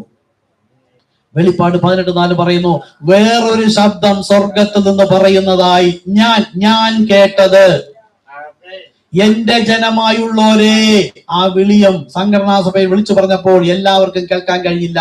എന്റെ ജനമായുള്ളോരേ, അവളുടെ, അതായത് സംഘടനാ സഭയുടെ തെറ്റായ പഠിപ്പിക്കൽ, തെറ്റായ ആത്മാവ്, തെറ്റായ ഉപദേശപ്രകാരം അവളുടെ പാപങ്ങളിൽ കൂട്ടാളികളാകാതെയും. എന്താ പാപം? യോഹന്നാൻ 8:24 KJV ഇംഗ്ലീഷ് പറഞ്ഞു, if you don't believe that I am he, അതായത് പുത്രൻ പറയുന്നു ഞാൻ തന്നെയാണ് ഈ പിതാവ് എന്ന് അറിയാതിരിക്കുന്നത് കൊണ്ട് തന്നെ നിങ്ങൾ പാപത്തിൽ മരിച്ചിരിക്കുന്നു. അപ്പോൾ നമ്മൾ ബഹുമാനം കൊടുക്കുന്ന സംഘടനാ സഭ പിതാവ് വേറെ പുത്രൻ വേറെ എന്ന് പഠിപ്പിക്കുന്നുവെങ്കിൽ അവർ ദൈവത്തിന്റെ സഭയല്ല, ദൈവദാസന്മാരുമല്ല. പിന്നെ അവരുടെ ഇടയിലേക്ക് തന്നെ നമ്മൾ പോകുന്നുവെങ്കിൽ നോക്കൂ, കർത്താവ് നമ്മെ വിളിച്ചു വേർതിരിച്ചിട്ട് തന്റെ രക്തം നൽകി ആത്മാവിനാൽ കഴുകപ്പെട്ട് ദൈവസഭയിലായിരുന്നിട്ട് അവളുടെ പാപം ആകാശത്തോളം കുന്നിച്ചിരിക്കുന്നു. അവളുടെ പാപങ്ങളിൽ കൂട്ടാളികളാകാതെയും. ഒന്ന് മനസ്സിലായല്ലോ? വേറെ വേറെ എന്ന് പഠിപ്പിക്കുന്നത് കൊണ്ട് പാപമാണ്. ആ പാപത്തിൽ പിന്നെ പോയി കൂട്ടാളികളാകാതെയും. അടുത്ത്, അവളുടെ ബാധകളിൽ ഓഹരിക്കാരാകാതെയും. അവർക്ക് പാപം കണക്കിട്ടിരിക്കുന്നു, അവർക്ക് ബാധകൾ അയച്ചിരിക്കുന്നു. ആർക്കാണ് ബാധ? വെളിപ്പാട് പുസ്തകം 22-ാമത്തെ അധ്യായം 18 മുതൽ വായിച്ചു പോവുക. ഈ പ്രവചന പുസ്തകത്തിൽ ഒന്ന് കൂട്ടുകയോ ഒന്ന് കുറയ്ക്കുകയോ ചെയ്യുന്നവന്റെ മേൽ ഞാൻ ബാധകളെ അയക്കും. നോക്കൂ, അവരിത് ദൈവം ഒരുവനാണെന്നും ആ ഒരു ദൈവമാണ് 3 രീതിയിൽ വന്നതെന്ന് ബൈബിൾ പറയുമ്പോൾ അത് 2 എന്നതിനെ കൂട്ടി 2 പിന്നെ 3 പിന്നെ 3 ചേർന്ന് 1 സംസാരിക്കാൻ പോകുമ്പോൾ വീണ്ടും 3 അവർ ശീതോഷവാൻ. അവർക്ക് ഞാൻ ബാധകളെ അയച്ചിരിക്കുന്നു. അവരുടെ ബാധകളിൽ ഓഹരിക്കാരാകാതിരിപ്പാൻ അവളെ വിട്ടു പോരുവേൻ. അവളുടെ പാപം ആകാശത്തോളം കുന്നിച്ചിരിക്കുന്നു. അവളുടെ ന്യായവിധി ഞാൻ മടക്കി കളയുകയില്ല. നമ്മൾ വല്ല പ്രകാരവും പിന്തിരിഞ്ഞ് അവരുടെ കൂടെ ഇടകലരുന്നുവെങ്കിൽ ദൈവപുത്രനെ ചവിട്ടിക്കളയുകയും നമ്മെ വിശുദ്ധീകരിച്ച നിയമരക്തത്തെ മലിനമെന്നെണ്ണുകയും കൃപയുടെ ആത്മാവിനെ നിന്ദിക്കുകയും ചെയ്യുന്നവൻ എത്ര കൊടിയ ശിക്ഷയ്ക്ക് പാത്രമാകും. ഇത് ദൈവത്തിന്റെ ഹൃദയമാണ്. ഇത് എഴുതി വെച്ചിട്ടും അവർക്ക് മനസ്സിലാകുന്നില്ല. കർത്താവ് നമ്മെ പഠിപ്പിച്ചുവെങ്കിൽ വെളിപ്പാടിൽ ലഭിച്ച കൂട്ടരെയാണ് കർത്താവ് കൊണ്ടുപോകുന്നത്. അവർ വെളിപ്പാടിന് എതിരാണ്. വെളിപ്പാട് ക്രിസ്തുവാകുന്നു. ദൈവത്തിന്റെ വെളിപ്പാടിന് എതിരെ നിൽക്കുന്നവരുമായി നമുക്ക് എന്ത് ബന്ധമാണുള്ളത്? ഇനി ഒരു കാര്യം കൂടെ, ഈ സത്യം അറിഞ്ഞിട്ടും അവരോട് പറയാതിരുന്നാലും ദുഷ്ടദാസനെ എന്ന് വിളിക്കും. കാര്യം ഇത് അറിഞ്ഞാൽ പറയണമെന്നത് എന്റെ ആഗ്രഹമല്ല, പിതാവിന്റെ ഇഷ്ടം ചെയ്യുന്നവരത്രേ സ്വർഗരാജ്യം പ്രാപിക്കുന്നത്. കഴിഞ്ഞ ആഴ്ചകളിലും ഇതുപോലെ പ്രസംഗിച്ചു. നിങ്ങൾ ലോകത്ത് തന്നെ അന്യരും പരദേശികളും ദൈവമില്ലാത്തവരും ഇസ്രായേൽ പൗരതയോടുകൂടെ സംബന്ധമില്ലാത്തവരുമായിരുന്നു. ഇപ്പോഴോ നിങ്ങൾ കരുണ ലഭിച്ചവർ, ദൈവത്തിന്റെ ജനം എന്ന് ഓർത്തുകൊള്ളുവിൻ എന്നറിഞ്ഞിട്ടും എന്റെ വേണ്ടപ്പെട്ടവരും എന്റെ സ്വന്തക്കാരും സഹോദരങ്ങളും ബന്ധുക്കളും എല്ലാം ഇന്ന് ആ പാപത്തിൽ മുഴുകിയിരിക്കുമ്പോൾ ഒരു നേരമെങ്കിലും അവരുടെ അടുക്കൽ ചെന്നിരുന്നിട്ട് ആ വചനം എടുക്കുമ്പോൾ, യേശുവേ, ഇത് മാനുഷിക ജ്ഞാനത്തിലാകരുതേ, എങ്കിൽ അവരും ഞാനും തമ്മിലുള്ള ബന്ധം അങ്ങേക്ക് അറിയാമല്ലോ, ശത്രുത്വം ഉണ്ടാകും, അത് അങ്ങ് പോലും ഇഷ്ടപ്പെടുന്നില്ലല്ലോ. അതുകൊണ്ട് ഞാൻ സംസാരിക്കുന്ന സമയത്ത് അങ്ങ് തന്നെ സംസാരിച്ച് എന്നിലൂടെ സുവിശേഷം വചനമായി മാത്രമല്ല പരിശുദ്ധാത്മ ശക്തിയോടും ബഹുനിശ്ചയത്തോടും ദൈവത്തിന്റെ നിശ്ചയം അവരെ പാപത്തിന് വീടിച്ച് നിത്യരാജ്യത്തിന് അവകാശിയാക്കുവാനുള്ള ബഹുനിശ്ചയത്തോടുകൂടി എന്നിൽ നിന്ന് കർത്താവെ അങ്ങ് സംസാരിക്കണമേ എന്ന് പറഞ്ഞുകൊണ്ട് ഒരു നോട്ടും കുറിപ്പും ഒന്നും വേണ്ട, പക്ഷെ ബൈബിൾ കയ്യിൽ വേണം. പോയി സംസാരിച്ചു നോക്കൂ. ഒന്നുകിൽ ന്യായവിധിയിലേക്ക് അടക്കപ്പെടും, ഇല്ലെങ്കിൽ അവർ നീതിയിലേക്ക് പിന്നെ വിശുദ്ധിയിലേക്ക് കർത്താവിനാൽ എടുക്കപ്പെടുന്ന ഒരു അവസ്ഥയിലേക്ക് വരും. പറഞ്ഞില്ലെങ്കിൽ അവരുടെ രക്തത്തിന്റെ വില കർത്താവ് നമ്മോട് ചോദിക്കും. ദുഷ്ടദാസനെ എന്ന് വിളിക്കുവാൻ ഇടവരുത്താതെ പേരിനും വേണ്ടി ഒരിടത്ത് പറഞ്ഞു, അതുകൊണ്ട് ഞാൻ ദുഷ്ടദാസനല്ല എന്ന് നിരൂപിക്കുന്നുവെങ്കിൽ ആ പറയുന്നതിന് മുമ്പ് നിങ്ങളുടെ ഹൃദയത്തിലൂടെ കടന്നുപോയ ചിന്ത ദൈവം അവിടെ വെച്ച് ന്യായം വിധിക്കും. നിങ്ങൾ മനുഷ്യരുടെ മുമ്പിൽ എന്നെ കുറിച്ച് ലജ്ജിക്കുന്നുവെങ്കിൽ സ്വർഗസ്ഥനായ പിതാവിന്റെ മുമ്പിൽ ഞാൻ നിങ്ങളെ കുറിച്ച് ലജ്ജിക്കും. അതായത് മനുഷ്യരോട് പറയാൻ ലജ്ജിക്കുന്നുവെങ്കിൽ തന്നെ ന്യായവിധിയിൽ അകപ്പെട്ടുന്ന ന്യായവിധി നാളിലാണ് പിതാവിന്റെ മുമ്പിൽ വെച്ച് ഞാൻ നിങ്ങളെ ഏറ്റു പറയുകയില്ല എന്ന. അപ്പൊ മനുഷ്യരോട് പറയാൻ ലജ്ജിക്കുമ്പോൾ തന്നെ ന്യായവിധി വന്നു എന്ന. കരുണയുള്ള കർത്താവേ, ഈ വെളിപ്പാടിന്മേലാണ് ദൈവം തന്റെ സഭയെ പണിയുന്നത്. അത് ആത്മാവിൽ സന്തോഷത്തോടെ നൃത്തം ചെയ്യുന്ന ഒരു അവസ്ഥ. എന്നെ യേശു സ്നേഹിച്ച് വിളിച്ചു വേർതിരിച്ച ആത്മാവിന്റെ സന്തോഷം, അതാകുന്നു ഫലം പുറപ്പെടുവിക്കുന്ന ഇന്നത്തെ മെസ്സേജില്. അതാണു പ്രസവ വേദന. ഈ അറിഞ്ഞ ദൈവത്തിന്റെ സത്യം എനിക്ക് മറ്റൊരാളോട് പറയണം എന്നതാകുന്നു എന്റെ പ്രസവ വേദന. ആ പ്രസവ വേദന ഉണ്ടാകണമെങ്കിൽ പുരുഷൻ ആത്മപുരുഷനുമായി ഞാനുമായി ബന്ധപ്പെടുമ്പോഴാണ് എന്റെ ഉള്ളിൽ ഒരു ക്രിസ്തു ജനിക്കുന്നത്. ആ ക്രിസ്തു എന്ന ദൈവിക വെളിപ്പാട് ഞാൻ പ്രസവിച്ചു കൊടുക്കുന്നില്ല. അതിലൊരു കുഴപ്പവുമില്ല എന്ന് ഇവിടെ ഇരിക്കുമ്പോ തോന്നി, അങ്ങോട്ട് പോകുമ്പോ തോന്നുന്നില്ലെങ്കിൽ വിചാരിച്ചോളണം, ആത്മപുരുഷനുമായി ബന്ധം വന്നില്ല, രണ്ടാമത്തെ ഗണത്തിലേക്ക് പോകും. കാരണം എന്താ? നിങ്ങൾ നാമം നിഷേധിച്ചില്ല എന്ന കാര്യത്തിൽ. പക്ഷെ 1000 ആണ്ട് കാലം ദണ്ഡനത്തിലായിരിക്കും. ഒന്നാമത്തെ ഗണത്തിൽ പോകില്ല. പോകാൻ കഴിയാത്ത ഒരു ഓർമ്മയും മറ്റവരെ കാണുമ്പോൾ എന്നെക്കാൾ വലിയവരെല്ലാം തോന്നുന്നെങ്കിൽ സാത്താനെ, ആ ബുദ്ധിയാണ്, എന്നെ വിട്ട് പോ സാത്താനെ. യേശുവിന്റെ ഇഷ്ടം അവരല്ല, അവൻ മരണത്തിലാ, അവൻ തീയിലേക്ക് അകപ്പെട്ടു പോകുന്നവനാ. അവനെ ഇവിടുന്ന് വലിച്ചെടുക്കാനാ കർത്താവ് എന്നെ ആദ്യം എടുത്തതെന്ന് പറഞ്ഞിട്ട് പോയി ചെന്ന് പറയണം, കർത്താവ് എന്നെ സഹായിക്കണം കർത്താവെ എന്ന് പറയുക. കുറച്ച് ട്രാക്ട് കയ്യിൽ വെച്ചിരിക്കുക എവിടെയെങ്കിലും പോകുമ്പോൾ, കരുണയുള്ള കർത്താവെ അങ്ങയുടെ ആത്മാവിനാൽ വഴി നടത്തപ്പെടുവാൻ സഹായിക്കണമേ. അങ്ങയുടെ ആത്മാവില്ലാത്തവൻ അവനുള്ളവനല്ല. ആത്മാവ് വഴി നടത്തുന്നവരത്രേ ദൈവത്തിന്റെ മക്കൾ. കരുണയുള്ള കർത്താവെ, ഈ ആരാധനയുടെ ഇതുവരെ ഈ കർത്താവിന്റെ സാന്നിധ്യം കൂടെ ഇരുന്നാലും നന്ദി. ഇത് കേട്ടിട്ട് ആർക്കെങ്കിലും ക്രിസ്തുവിലുള്ളവർ എന്ന് സ്വയം പറയുകയില്ല, നമ്മൾ അറിയാതെ നമ്മുടെ ഉള്ളിലെ ആത്മാവ് ഈ പറഞ്ഞ വെളിപ്പാട് പ്രകാരം നയിക്കുന്നുവെങ്കിൽ അതിൽ തന്നെ നിലനിൽക്കുവാനായി കൃപയിൽ ആശ്രയിച്ചു കൊടുക്കുക. കരുണയുള്ള കർത്താവെ, ഐ സറണ്ടർ. കരങ്ങൾ ഉയർത്താം. കർത്താവായ യേശുവേ, ഇന്ന് കേട്ട ദൈവത്തിന്റെ വെളിപ്പാട് ഇന്ന് എന്റെ മന്നയാകുന്നു. ആ മന്ന എന്റെ ആത്മാവിന്റെ ഭക്ഷണമാകുന്നു. ബുദ്ധിയിൽ അത് വിരോധമായി തോന്നുന്നുവെങ്കിൽ ക്രിസ്തുവിൽ ആകേണ്ടതായാണ് എന്നതാണ് അത് കാണിക്കുന്നത്. കരുണയുള്ള കർത്താവെ, മനുഷ്യന്റെ മുമ്പിൽ ലജ്ജിക്കാതെ മരണത്തിലേക്ക് കൊണ്ടുപോകുന്നവനെ അല്ല, മരണത്തിൽ നിന്നും ജീവനിലേക്ക് കൊണ്ടുപോകാൻ കഴിവുള്ളവനിൽ ആശ്രയിച്ചുകൊണ്ട് ഈ ലോകത്തിന്റെ ജ്ഞാനം അഫലമാക്കിക്കൊണ്ട് ക്രിസ്തയേശുവിനായി ജീവിക്കാൻ നമ്മെ സഹായിക്കുന്ന പ്രാർത്ഥിക്കുന്നു. യേശു ക്രിസ്തുവിൻ നാമത്തിൽ തന്നെ. ആമേൻ.